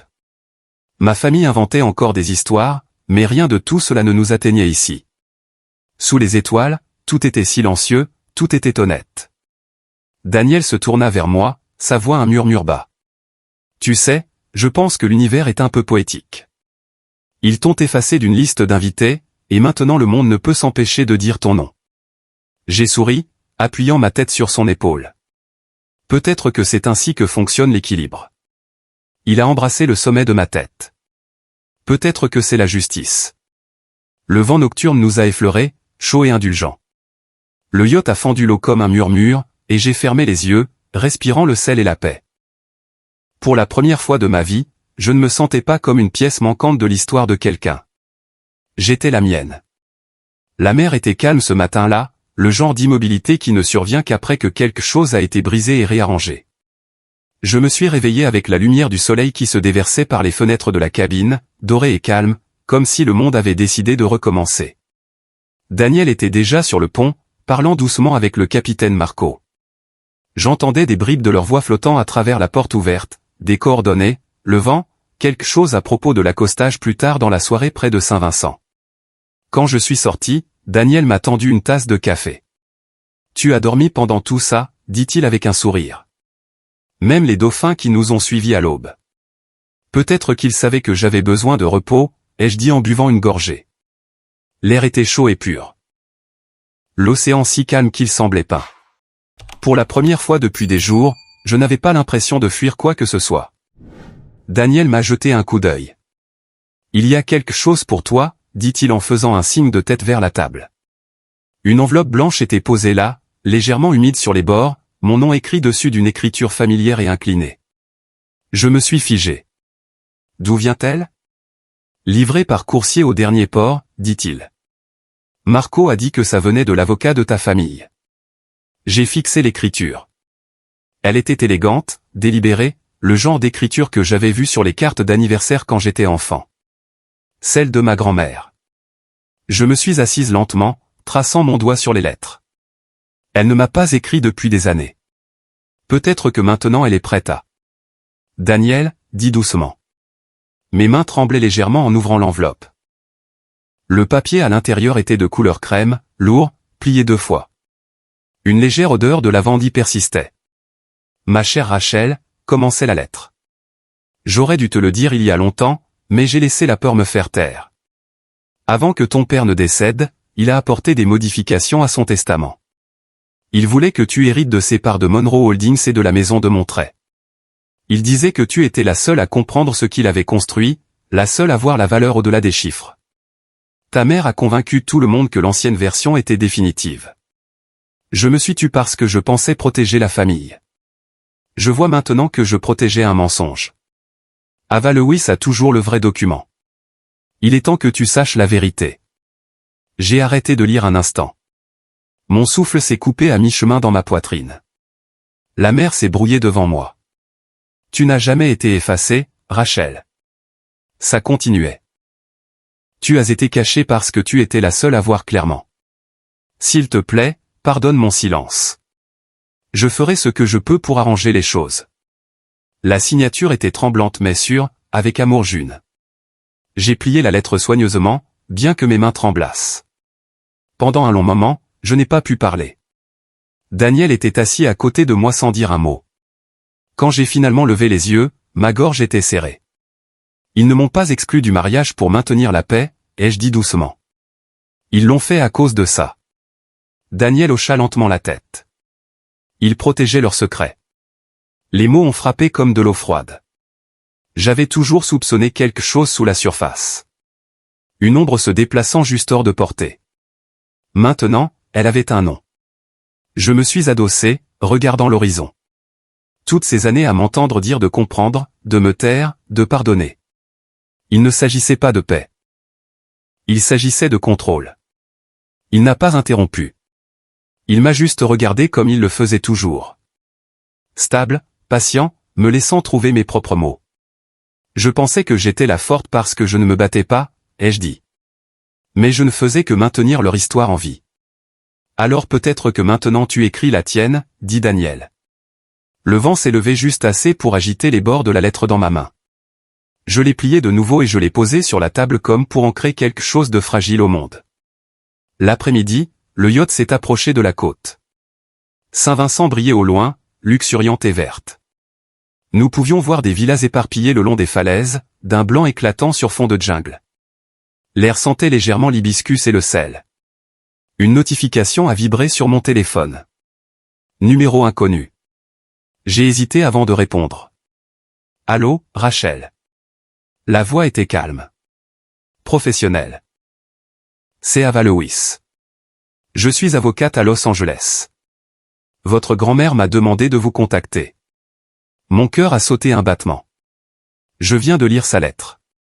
Je suis contente, dit-elle. J'ai conservé le testament original pendant des années, notarié et attesté. Je ne l'ai jamais détruit, bien que j'ai subi des pressions pour le faire. June m'a autorisé à le rétablir. Nous allons déposer une requête auprès de la Cour supérieure de Sacramento. J'ai agrippé le bord de la table. Ma mère le savait, elle était là quand il a été signé.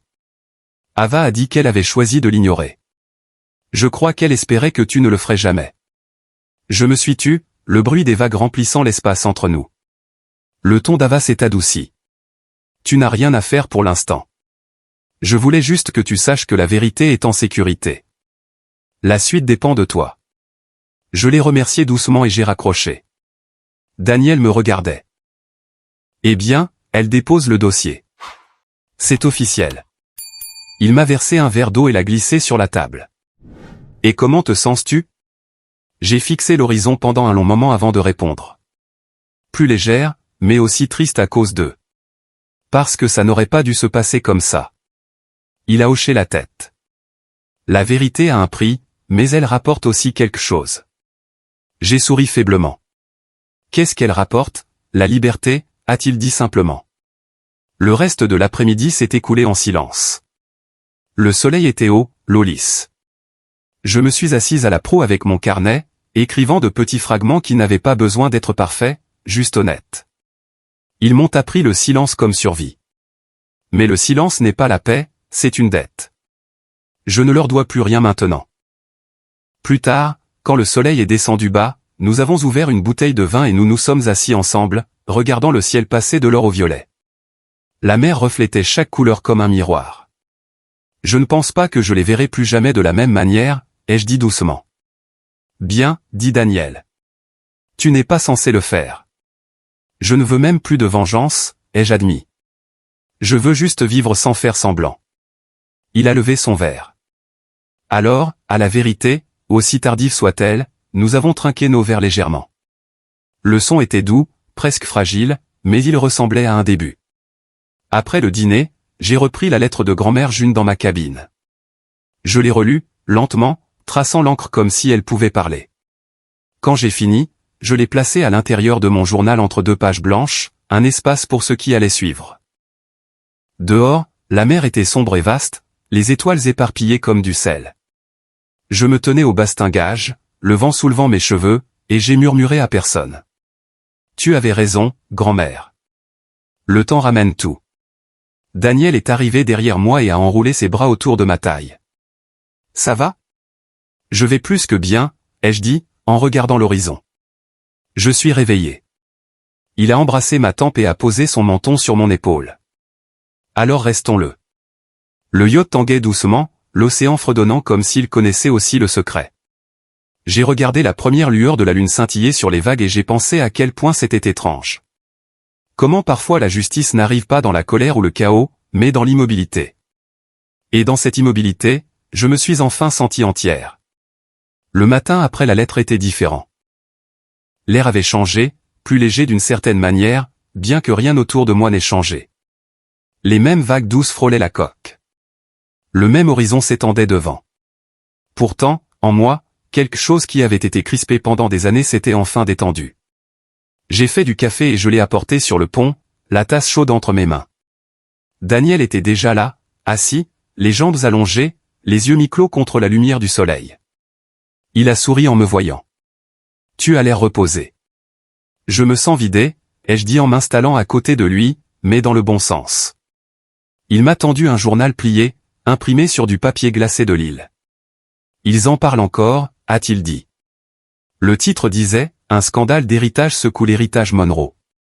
En dessous, une photo de ma mère devant sa maison, se protégeant le visage des caméras. J'ai fixé la photo pendant un long moment. C'est étrange, ai-je murmuré. Pendant si longtemps, ils ont agi comme si je n'existais pas. Maintenant, le monde entier ne peut s'empêcher de dire mon nom. La voix de Daniel était calme. La vérité a enfin trouvé son microphone. J'ai bu une gorgée de café, le goût manquant. Je ne ressens même plus de colère, ai-je dit après un moment. Juste fatigué. Fatigué de l'espace qu'ils ont pris dans ma tête. Alors arrête de leur louer cet espace, dit-il simplement. J'ai ri doucement. Tu le fais paraître facile. Ce n'est pas le cas, dit-il, mais c'est nécessaire. Nous avons passé le reste de la matinée à naviguer vers le nord, le yacht glissant sur une eau calme qui scintillait comme du verre liquide. Je me suis assise à la proue avec mon carnet, feuilletant de vieilles pages remplies de fragments de douleur et de clarté. Sur une page, j'avais écrit il y a des semaines, si je pars, ils m'effaceront. Maintenant, je l'ai barré et j'ai écrit en dessous, si je reste effacé, ils gagnent. Vers midi, mon téléphone a vibré avec un numéro que je ne reconnaissais pas. Pendant un instant, j'ai pensé l'ignorer, mais la curiosité, silencieuse et non menaçante, m'a fait répondre. Rachel Monroe. Une voix de femme calme dit, « Oui, c'est Ava Lewis. Je voulais vous informer que l'audience pour le testament de votre père a été fixée. Dans 3 semaines, à la Cour supérieure de Sacramento. » Mon souffle s'est coupé une seconde. Si tôt? Oui. Votre grand-mère a insisté pour que nous agissions rapidement. Elle est prête à témoigner si nécessaire. J'ai fermé les yeux, imaginant June, petite, fière, stable comme une montagne. Elle ne devrait pas avoir à faire ça à son âge. Elle m'a dit qu'elle vous devait bien ça, dit doucement Ava. Quelque chose s'est tordu dans ma poitrine. Que se passe-t-il maintenant? Je vous enverrai les documents pour votre signature. Une fois l'audience commencée, le tribunal examinera les 2 testaments. Si les preuves tiennent, et je crois que ce sera le cas, vous serez reconnue comme l'héritière légitime. Ce qui signifie que Monroe Holdings et la propriété de Monterey vous reviendront. Ava a dit rétroactivement. Le silence entre nous s'est étiré, long et fin. J'avais imaginé ce moment auparavant, gagnant, vengé, mais maintenant qu'il était là, il n'y avait pas de victoire, juste une sorte de clarté tranquille. Je ne veux pas de vengeance, ai-je dit. Je veux juste que la vérité tienne. La voix d'Ava s'est adoucie. Parfois, c'est la forme de vengeance la plus forte qui soit. Quand j'ai raccroché, Daniel me regardait. Alors, c'est officiel, ai-je dit. Il y a une date d'audience, il a hoché lentement la tête. Comment te sens-tu? J'ai fixé l'horizon où le ciel et l'eau se fondaient. Libre, ai-je dit. Mais aussi triste. Je ne devrais pas avoir à prouver que j'appartiens, il a pris ma main. Tu n'as pas à le faire. La loi rattrape juste son retard. Nous sommes restés assis en silence pendant un moment, laissant le vent remplir les espaces que les mots ne pouvaient pas. J'ai pensé aux années que j'avais passées à me défendre de petites manières invisibles, en travaillant plus dur, en restant silencieuse, en faisant la paix pour tout le monde sauf pour moi. J'avais passé des décennies à essayer d'être le genre de fille qui ne serait pas effacée. Et maintenant, en ne faisant rien, j'étais redevenu visible. Plus tard dans l'après-midi, nous avons jeté l'ancre près d'une crique au large de la Martinique. Les falaises s'élevaient au-dessus de l'eau, couvertes d'un vert si luxuriant qu'il brillait presque. Daniel est allé nager pendant que je suis resté sur le pont, ouvrant à nouveau mon carnet. J'ai écrit une seule phrase sur une page blanche. Je vous pardonne, mais je ne reviendrai pas. Les mots sont venus facilement, comme s'ils attendaient un endroit où atterrir. Quand Daniel est remonté à bord, des gouttelettes scintillant sur sa peau, il a dit, « Tu as l'air plus légère. » Je pense que je viens de leur dire au revoir, ai-je dit. Il a incliné la tête. Dans ta tête, par écrit, c'est suffisant. Il a souri. La conclusion n'a pas besoin de témoins. Ce soir-là, alors que le soleil se couchait, mon téléphone a de nouveau vibré. Cette fois, c'était un SMS d'un numéro inconnu. Tu vas ruiner cette famille si tu vas jusqu'au bout. Pas de nom, mais je n'en avais pas besoin. Le ton était familier. Ma mère. Je n'ai pas répondu. Je n'ai même pas enregistré le numéro. J'ai éteint le téléphone et je l'ai posé face contre terre sur la table. Daniel l'a vu et a demandé doucement, « Elle ?» « Elle », ai-je dit. Et rien. Le silence peut aussi être une réponse. Nous avons dîné sous les étoiles, poissons grillés, légumes rôtis, une bouteille de vin que nous gardions. La mer était de nouveau calme, le clair de lune glissant sur l'eau comme de la soie. J'ai senti mon pouls ralentir, stable, aligné avec le rythme des vagues. Après le dîner, Daniel a sorti 2 petites bougies et les a posées sur la table. As-tu déjà pensé à ce que tu diras au tribunal? Je ne pense pas avoir besoin de dire grand-chose, ai-je dit. La vérité parle d'elle-même, il a hoché la tête. Mais quand même, tu devrais réfléchir à ce qui compte le plus pour toi. Ce pourquoi ça vaut la peine de se battre, j'ai réfléchi un instant. Pas l'argent, pas la propriété, juste le droit d'arrêter de m'expliquer. Il a levé son verre. Alors, à ça. Nous avons trinqué, et le moment a semblé calme et plein. Plus tard dans la nuit, je n'ai pas pu dormir. Je suis allé au bastingage et j'ai regardé la mer. La lune était pleine, son reflet s'étirant en un chemin parfait sur l'eau. J'ai pensé à mon père, à sa patience tranquille, à ses mains usées, à la façon dont il disait toujours, le temps est le seul témoin qui ne ment jamais. Il avait raison. Le lendemain matin, je me suis levé tôt et je lui ai écrit une lettre. Pas pour l'envoyer, juste pour l'écrire. tu m'as confié ton héritage, et je ne le savais même pas. J'aimerais te dire que je suis en colère, mais je ne le suis pas. Je suis juste reconnaissante que tu m'aies vu. Je protégerai ce qui est à nous, non par fierté, mais parce que la vérité mérite un gardien. J'ai plié la lettre, je l'ai apportée sur le pont et je me suis tenu près du bastingage. L'eau en dessous scintillait d'argent et de bleu. J'ai laissé le papier tomber, le regardant dériver et se dissoudre dans la mer. Daniel est arrivé derrière moi, enroulant ses bras autour de ma taille, lâchant prise. Finissant la phrase, ai-je dit. Il a déposé un baiser sur mon épaule. Penses-tu qu'ils s'excuseront un jour? Non, ai-je dit. Et ce n'est pas grave. Je n'ai pas besoin d'eux. Nous sommes restés là longtemps, le vent doux sur nos visages, le monde magnifiquement indifférent. Quelque part au loin, ma famille se dépêchait de réécrire une histoire qui était déjà terminée. Et ici, entouré de rien d'autre que d'eau et de ciel, j'ai réalisé que je n'avais pas besoin de faire partie de leur fin. J'avais déjà mon commencement. Au lever du soleil le lendemain matin, le monde avait de nouveau rattrapé son retard. Le calme de la mer ne pouvait me protéger de ce qui attendait sur la terre ferme. Daniel était assis à la table quand je suis sorti sur le pont, sa tablette brillant faiblement dans la lumière matinale. Il n'a pas levé les yeux quand il a parlé. Tu es de nouveau viral. J'ai soupiré, prenant place en face de lui. Pourquoi cette fois? Respiré, il a glissé la tablette vers moi. Sur l'écran, un titre de journal disait « La sœur silencieuse parle par le silence ». En dessous, une image fixe de ma publication Instagram, celle que j'avais faite il y a des jours de la mer, légendée, parfois, le silence est la réponse la plus forte. Elle avait plus de 3 millions de likes. J'ai cligné des yeux devant le nombre, puis j'ai ri doucement. Internet m'applaudit pour n'avoir rien dit. Peut-être qu'ils sont juste soulagés que quelqu'un l'ait enfin fait, dit Daniel. J'ai bu une gorgée du café qu'il m'avait versé. Il était fort et un peu amer, me ramenant sur terre. Je n'ai pas posté ça pour personne. C'était juste une pensée. Les pensées voyagent vite quand le monde cherche un sens, dit-il en se penchant en arrière. Tu es devenu un symbole maintenant. Les gens utilisent ta publication dans des vidéos sur les familles toxiques et les limites. Il y a même un hashtag numéro. Le silence est un pouvoir. J'ai regardé l'eau, l'horizon brillant de rose et d'or. C'est étrange, n'est-ce pas? J'avais l'habitude de les supplier d'écouter. Maintenant, tout le monde écoute et je n'ai plus rien à dire. Daniel sourit faiblement. C'est l'ironie de la paix. Elle n'a pas besoin de s'expliquer. Nous avons passé le reste de la matinée en silence, regardant les mouettes tournoyer au-dessus de l'eau. Mais même dans l'immobilité, je pouvais sentir le bourdonnement du monde vibrer quelque part au-delà de nous. Les gens disséquant, repostant, se disputant à propos d'une vie qu'ils n'avaient pas vécue. Juste avant midi, mon téléphone a de nouveau vibré. Cette fois, ce n'était pas des alertes d'actualité.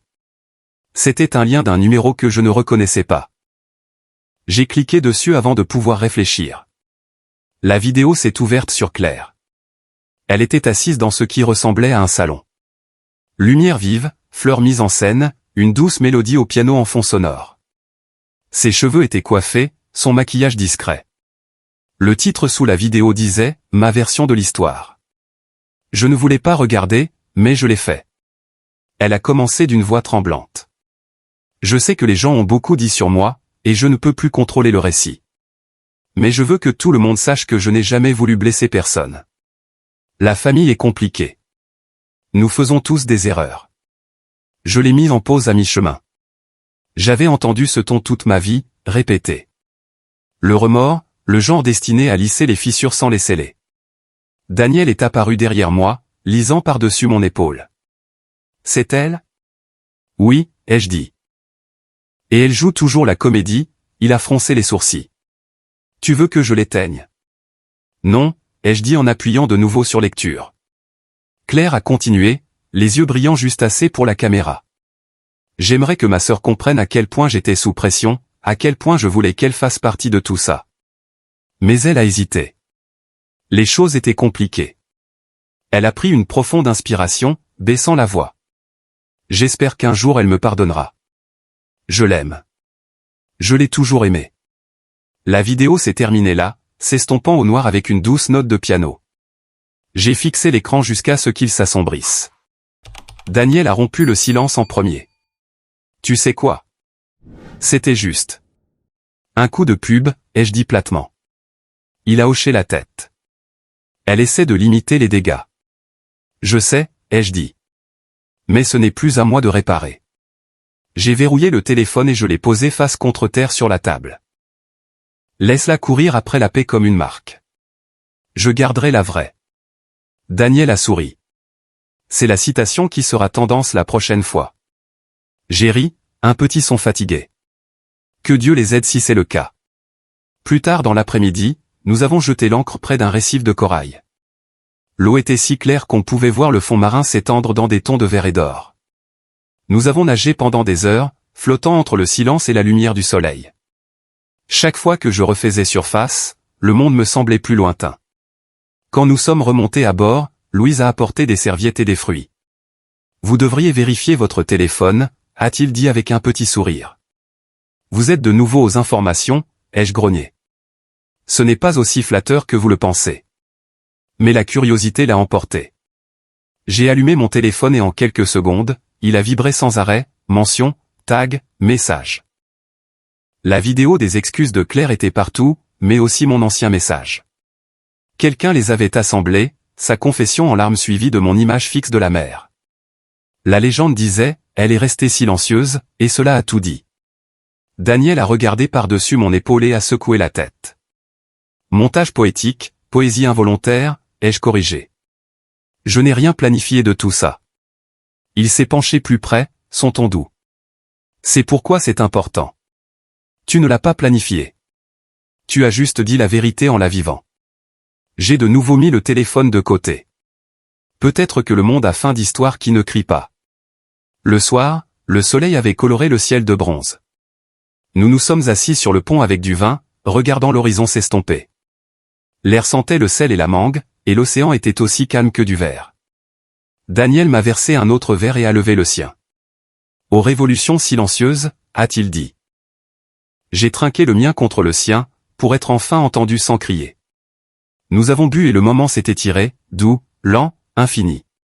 Je pouvais sentir le poids de tout se soulever, morceau par morceau, jusqu'à ce qu'il ne reste que l'immobilité.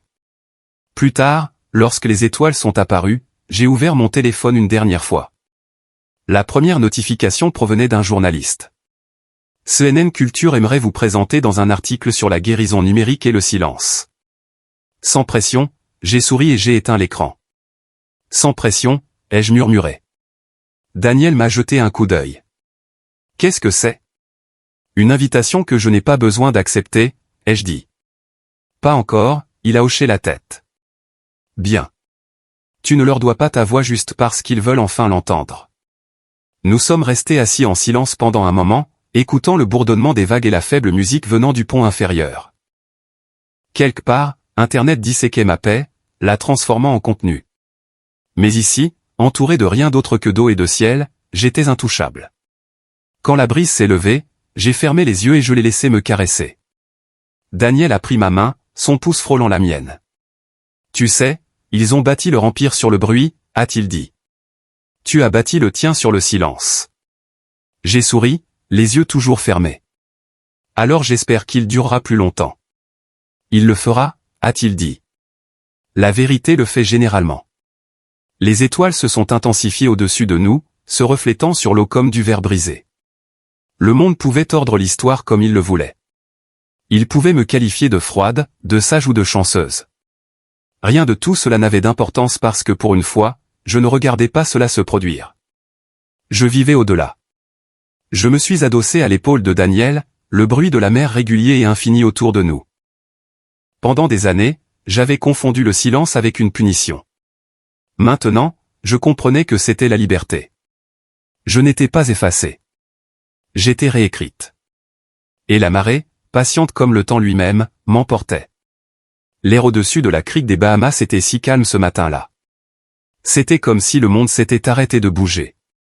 La lumière du soleil scintillait à la surface de la mer, dispersant des diamants dans toutes les directions. Je me tenais pieds nus sur le pont, une tasse de café tiède dans les mains, regardant la lente danse de la lumière et de l'eau. Pour la première fois depuis des années, je ne me suis pas réveillé avec ce sentiment familier d'urgence qui me rongeait la poitrine. Daniel est monté du pont inférieur, les cheveux encore humides d'une douche, sa voix basse et chaude. « Bonjour, dit-il. »« Bonjour », ai-je répondu en souriant faiblement. « Tu sais ce qui est étrange ? Je n'ai pas envie de regarder les infos. »« Progrès », dit-il en se servant une tasse de café. « Tu es officiellement en convalescence. »« En convalescence de quoi ?» Il me regarda un instant, d'être nécessaire aux mauvaises personnes. J'ai ri doucement, mais il y avait du vrai là-dedans. Pendant si longtemps, je me suis défini par ce que les autres exigeaient de moi, ma famille, mon travail, ma propre culpabilité. Maintenant, sans rien qui réclame mon attention, je me sentais étrangement légère, comme quelqu'un qui aurait retenu sa respiration pendant des années sans s'en rendre compte. Après le petit déjeuner, j'ai ouvert ma boîte de réception pour la première fois depuis des jours. Des centaines de messages ont inondé l'écran, des demandes d'interviews, des invitations à des podcasts, des offres de partenariat de marques dont je n'avais jamais entendu parler. Mais un a attiré mon attention. Théodec Santa Barbara, réinventer les limites. L'objet était poli, le ton doux. Il voulait que je parle du silence, de la guérison des familles toxiques, du choix de la paix. Daniel a levé les yeux de son ordinateur portable en voyant mon visage. Quelque chose d'intéressant. J'ai hésité. Ils veulent que je fasse une conférence sur tout ça. Il a incliné la tête. Vas-tu le faire ? Je ne sais pas. J'ai dit qu'une partie de moi veut disparaître, pas devenir un message. Il a souri doucement. Peut-être qu'il ne s'agit pas de disparaître. Peut-être qu'il s'agit de choisir comment tu te présentes. Ces mots m'ont suivi le reste de la matinée. Je me suis assise sur le pont avec mon carnet, le même que je portais depuis le premier jour de notre départ. Ces pages étaient un patchwork de souvenirs et de notes. Des confessions écrites dans des moments volés entre les tempêtes. J'ai tourné une page blanche et j'ai écrit une phrase en haut. La paix n'est pas ce qui reste quand le bruit cesse. C'est ce qui commence quand on arrête d'y contribuer. Le stylo a bougé facilement après ça. J'ai écrit sur le pardon, pas le genre cinématographique, mais le pardon silencieux et non reconnu qui n'exige pas que l'autre personne le mérite. J'ai écrit sur les limites et sur le fait qu'elles ne sont pas des murs mais des portes que l'on apprend à fermer doucement. J'ai écrit sur la voix de ma mère, la jalousie de ma sœur, le courage de ma grand-mère. Chaque phrase était un fil que je portais en moi, et les écrire me donnait l'impression de dénouer un nœud dont je ne réalisais pas qu'il était devenu si serré. L'après-midi, Daniel m'a trouvé toujours assise là, les yeux rouges mais calmes. « Comment va l'écriture » a-t-il demandé. « Mieux que la thérapie » ai-je dit avec un petit sourire. Je pense que je raconte enfin l'histoire de la bonne manière. Il m'a tendu un verre de thé glacé et s'est assis à côté de moi. Tu sais ce que j'aime le plus dans tout ça ? Quoi ? Tu as arrêté de t'excuser pour ce que tu ressens. Je l'ai regardé, la lumière du soleil vacillant sur son visage. Peut-être que c'est la seule chose que j'ai jamais eu besoin d'apprendre. Nous sommes restés ainsi un moment, écoutant le rythme lent des vagues contre la coque. L'air sentait le sel et l'huile de noix de coco, et quelque part au loin, je pouvais entendre le faible cri des mouettes. Plus tard dans la soirée, je me suis surprise à penser à ma grand-mère. Sa lettre était devenue mon encre, un rappel que même le silence pouvait être un acte d'amour. J'ai décidé de lui en écrire une en retour, non pas pour l'envoyer, juste pour dire ce que je n'aurais jamais pu dire à voix haute. Chère grand-mère, je crois que je te comprends maintenant. Tu n'es pas restée silencieuse parce que tu étais faible. Tu es restée silencieuse parce que tu étais fatiguée de te battre contre des gens qui confondaient l'amour avec la possession. Je te pardonne ce silence. Tu essayais de protéger la paix, et j'apprends enfin à faire de même. J'ai plié la page et je l'ai glissée entre les autres dans mon carnet. Pour la première fois, je n'avais pas besoin qu'elle réponde. Alors que le soleil se couchait, Daniel m'a rejointe sur le pont avec 2 verres de vin. « Tu as été occupé » a-t-il dit. « J'ai écrit une lettre que je n'enverrai jamais » ai-je dit. Il a souri. C'est généralement le bon genre. Le ciel brillait de rose et d'orange, l'horizon se fondant dans la mer. « Tu sais » ai-je dit après un moment, « si je fais un jour cette conférence, je pense que je sais comment je l'appellerai. » Ouais. Non, c'est une phrase complète. Il a ri doucement. C'est parfait. J'achèterai le livre aussi. Livre ? J'ai haussé un sourcil. Il a haussé les épaules. Donne-lui quelques mois. Tu auras trop de choses à dire pour une seule conférence. J'ai ri, secouant la tête. Peut-être, mais pour l'instant, je veux juste terminer ce chapitre. Daniel a levé son verre. Pour terminer le chapitre, j'ai trinqué le mien contre le sien et pour commencer le suivant exprès. Cette nuit-là, alors que le yacht dérivait doucement sous un dé d'étoiles, je n'ai pas pu dormir. J'ai marché pieds nus jusqu'au bastingage, mon carnet à la main, et je l'ai ouvert sur une nouvelle page. J'ai écrit sur la différence entre le silence et la paix, entre être silencieux et être libre. J'ai écrit, j'ai passé ma vie à essayer d'être facile à aimer. Maintenant, je veux juste être vrai. Le clair de lune a argenté la page. Je l'ai arraché, je l'ai plié une fois et je l'ai glissé dans la poche arrière de mon journal. Celui-là était pour moi, pas pour le monde. Quand je me suis retourné, Daniel était debout à l'embrasure de la porte, appuyé contre le cadre, souriant doucement. « Tu es rayonnante », a-t-il dit. « Clair de lune », ai-je répondu. « Non », a-t-il dit autre chose. Il s'est approché, posant doucement ses mains sur mes épaules. « J'espère que tu sais que tu ne les as pas seulement survécues, Rachel. Tu les as dépassés. » Ces mots ont frappé plus profondément qu'il ne le réalisait. J'ai hoché la tête, ravalant la boule dans ma gorge. C'est ça, la guérison, n'est-ce pas? Pas le triomphe, juste de l'espace. Exactement, a-t-il dit. De l'espace pour ce qui vient ensuite. Nous sommes restés là longtemps, écoutant la mer murmurer contre le yacht. Quelque part là-bas, l'histoire de la famille Monroe se dénouait encore, articles, spéculations, l'écho sans fin des opinions d'étrangers. Mais pour une fois, rien de tout cela n'avait d'importance. Ici, la seule histoire qui existait était celle que j'étais enfin en train d'écrire pour moi-même. Plus tard, avant de me coucher, je me suis assise au petit bureau de notre cabine et j'ai écrit une seule phrase sur la dernière page du carnet. Peut-être que la paix a toujours été le but. Quand je l'ai fermé, le son était doux, comme la fermeture d'une porte qui était restée ouverte trop longtemps. Dehors, le vent a changé, apportant l'odeur du sel et de nouveaux commencements. Le bras de Daniel a glissé autour de ma taille alors que je regardais par la fenêtre, la mer scintillant sous la lune. Tout semble différent maintenant, ai-je dit doucement. C'est parce que c'est le cas, a-t-il murmuré en retour. Tu as cessé d'attendre qu'il te voie. Tu t'es enfin vu toi-même. Et à ce moment-là, avec l'océan s'étendant à l'infini devant nous, j'ai réalisé qu'il avait raison. Je n'étais plus perdu. Je ne fuyais ni ne réagissais. J'étais simplement vivante. 6 mois plus tard, les matins à Austin étaient différents. La lumière entrait doucement par ma fenêtre, le genre qui n'exigeait rien de moi. Dehors, les arbres autour du lac Lady Bird scintillaient d'un vert printanier précoce, et l'air portait cette légère douceur qui précédait toujours le réveil de la ville. J'ai versé du café dans ma tasse ébréchée préférée et je me suis appuyé contre le comptoir de la cuisine, regardant la lumière du soleil se déplacer lentement sur le plancher. Daniel était dans le salon, dessinant près de la fenêtre, son crayon tapotant doucement contre le papier. « Tu es levé tôt », dit-il sans lever les yeux. « Je n'ai pas pu dormir », dis-je en souriant faiblement. « Trop de paix, peut-être », il rit. « Tu dis ça comme si c'était une mauvaise chose. »« C'est juste nouveau », dis-je. La vie était devenue plus petite, mais plus pleine. Notre maison de ville près du lac n'était pas grandiose, mais elle était à nous. Ensoleillée, calme, chaleureuse. Je travaillais depuis un bureau près de la fenêtre, consultant à temps partiel pour une agence de médias que j'avais aidé à créer il y a des années.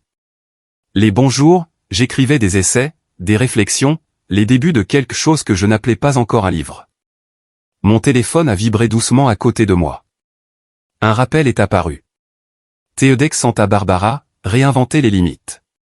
J'ai souri au mot, non par fierté, mais à cause de ce qu'il signifiait. Cette conférence, enregistrée il y a 2 mois, avait atteint des millions de personnes. Les emails qui ont suivi étaient interminables, des femmes écrivant du monde entier, partageant comment elles avaient finalement quitté les familles qui avaient obscurci leur lumière. J'ai répondu à quelques-uns la première semaine, mais après un certain temps, j'ai réalisé que je n'avais pas besoin de répondre à tous. Parfois, la guérison n'a pas besoin de plus de mots, elle a juste besoin de compagnie. J'ai fermé mon ordinateur portable et je suis sorti sur le balcon.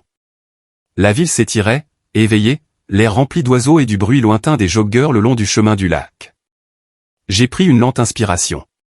Pas de caméra, pas de jugement, juste vivre. Daniel m'a rejointe un instant plus tard, tenant toujours son carnet de croquis. Tu as été silencieuse ce matin, a-t-il dit. Je pense à quel point tout semble facile, ai-je dit. Comme si j'avais porté des sacs lourds pendant des années et que je les avais enfin posés. Il a souri. Et tu ne réalisais même pas à quel point il pesait. Exactement. Nous sommes restés assis côte à côte pendant un moment, écoutant le bruit du vent qui frôlait les arbres. Après une longue pause, j'ai dit, penses-tu parfois à eux? Il n'a pas demandé de qui je parlais. Parfois, a-t-il dit, mais pas de la même manière que toi. Je sais, ai-je dit. C'est étrange. Je ne les déteste plus. Je ne ressens simplement rien. Ce n'est pas étrange, a-t-il dit. C'est la paix. Quelques jours plus tard, un colis est arrivé de mon éditeur, une boîte remplie d'exemplaires de mon premier livre, supprimé de la liste des invités. Je l'ai ouvert sur la table de la cuisine, en soulevant soigneusement un de la pile. La couverture était simple, un horizon pâle se fondant dans une mer calme, le titre en caractères noirs nets. J'ai passé mes doigts sur les lettres en relief. Daniel est arrivé derrière moi. Alors c'est ça, a-t-il dit doucement. Ton histoire imprimée. J'ai souri, petit et plein. Il ne s'agit plus d'eux. Il s'agit de ce qui se passe après. Il a déposé un baiser sur le sommet de ma tête. Tu as construit quelque chose de magnifique à partir de tout ce qu'ils ont essayé de te prendre. Je n'ai pas répondu. Je n'en avais pas besoin. Le silence en disait assez. Ce soir-là, nous avons marché le long du lac, l'air épais de l'odeur de la terre humide et des fleurs en pleine floraison. Le chemin serpentait devant des familles, des couples à vélo se tenant la main, des coureurs perdus dans leur rythme. Pour une fois, je me sentais comme n'importe quelle autre personne parmi eux, pas quelqu'un défini par la perte ou les gros titres ou l'héritage. Juste une femme marchant, vivante et libre. Quand nous avons atteint le pont, je me suis penché sur la balustrade, regardant mon reflet onduler dans l'eau. Je la reconnaissais à peine, la femme aux yeux stables et aux épaules douces. Elle ne portait pas de fantôme. Elle ne suppliait pas d'être vue. Elle était simplement là. Daniel s'est penché à côté de moi. À quoi penses-tu? Que cette paix ressemble beaucoup à ça, ai-je dit. Ordinaire, calme, sans histoire, et parfaite, a-t-il ajouté. Parfaite, ai-je acquiescé. Une semaine plus tard, nous sommes retournés dans les Caraïbes, non pas pour nous échapper cette fois, mais pour revisiter l'endroit où tout avait changé. Quand nous sommes arrivés, le ciel était d'un dôme bleu profond, et l'océan sentait exactement comme ce premier matin. L'odeur de la liberté, toujours vive et vivante. Nous avons loué un petit yacht pour le week-end. Rien d'extraordinaire, juste assez pour dériver le long de la côte. Le deuxième jour, alors que le soleil descendait dans une brume dorée, j'ai sorti mon vieux carnet, celui qui m'avait suivi à chaque chapitre. Les pages étaient décolorées par le soleil et fragiles sur les bords. J'ai tourné à la première entrée que j'avais écrite il y a des mois. Je veux juste que ça cesse de faire mal. J'ai souri à la phrase, puis j'ai arraché la page. Daniel a regardé tranquillement alors que je la tenais au-dessus de l'eau. Tu es sûr, a-t-il demandé. Je suis sûr, ai-je dit. Ce n'est plus moi. J'ai laissé la page s'envoler. Elle a dérivé sur le vent un instant avant de toucher la surface et de se dissoudre dans la mer. La lumière du soleil a capté les ondulations où elle a disparu, et j'ai senti quelque chose s'installer en moi, un point final à la fin d'une phrase qui avait duré trop longtemps. Daniel a glissé un bras autour de ma taille. Tu n'as pas seulement survécu, Rachel, a-t-il dit. Tu l'as réécrit. J'ai regardé l'horizon, la lumière se pliant sur l'eau. Peut-être que c'est ça, la guérison, ai-je dit doucement. Pas effacer le passé, mais s'assurer qu'il se termine différemment. Nous sommes restés sur le pont jusqu'à ce que le soleil disparaisse, l'air se rafraîchissant dans la nuit. La mer scintillait sous les premières étoiles, patiente et infinie. J'ai senti le calme m'atteindre jusqu'au plus profond de moi. Plus tard, alors que nous nous préparions à partir, j'ai ouvert mon carnet une dernière fois. Sur la dernière page, j'ai écrit « Ils m'ont effacé une fois, mais la vérité s'est souvenue de mon nom. Je n'attends plus une place à leur table. J'ai construit la mienne, et il y a de la place pour tous ceux à qui on a dit qu'ils n'avaient pas leur place. » J'ai fermé le carnet, je l'ai posé à côté de moi et je me suis tourné vers Daniel. Je pense que c'est la dernière chose que j'avais besoin de dire, il a souri. Alors il est temps de vivre. La marée chuchotait contre la coque alors que nous nous tenions là ensemble, les étoiles se multipliant au-dessus. Le même océan qui avait autrefois porté ma douleur, portait maintenant ma paix. J'ai regardé l'horizon sombre et j'ai dit doucement, presque pour moi-même, si mon histoire vous a trouvé au moment où vous en aviez besoin, racontez-moi la vôtre. Dites-moi ce que vous avez abandonné pour trouver votre calme. Daniel m'a regardé. Ça ressemble à quelque chose que tu dirais lors de ta prochaine tournée de promotion de livres. J'ai secoué la tête en souriant. Non, c'est quelque chose que je dirais à quiconque s'est déjà senti invisible. Les vagues scintillaient d'argent sous le clair de lune, et j'ai pensé à chaque personne qui pourrait écouter. Chaque femme, chaque sœur, chaque version de moi qui a un jour pensé que partir signifiait perdre. Parfois, s'en aller n'est pas un abandon. C'est une arrivée. Si vous êtes toujours là avec moi, respirez profondément. Peut-être que cette histoire vous a rappelé quelque chose que vous avez vécu ou quelque chose que vous essayez encore de laisser partir. Dites-le moi dans les commentaires ci-dessous. J'adorerais savoir comment votre histoire a trouvé sa paix, elle aussi. Et si celle-ci vous a marqué, restez encore un peu. D'autres histoires vous attendent ici. Des histoires de justice, de guérison et du pouvoir silencieux de recommencer. Parce que la paix n'est pas la fin de l'histoire. C'est là que la vraie commence.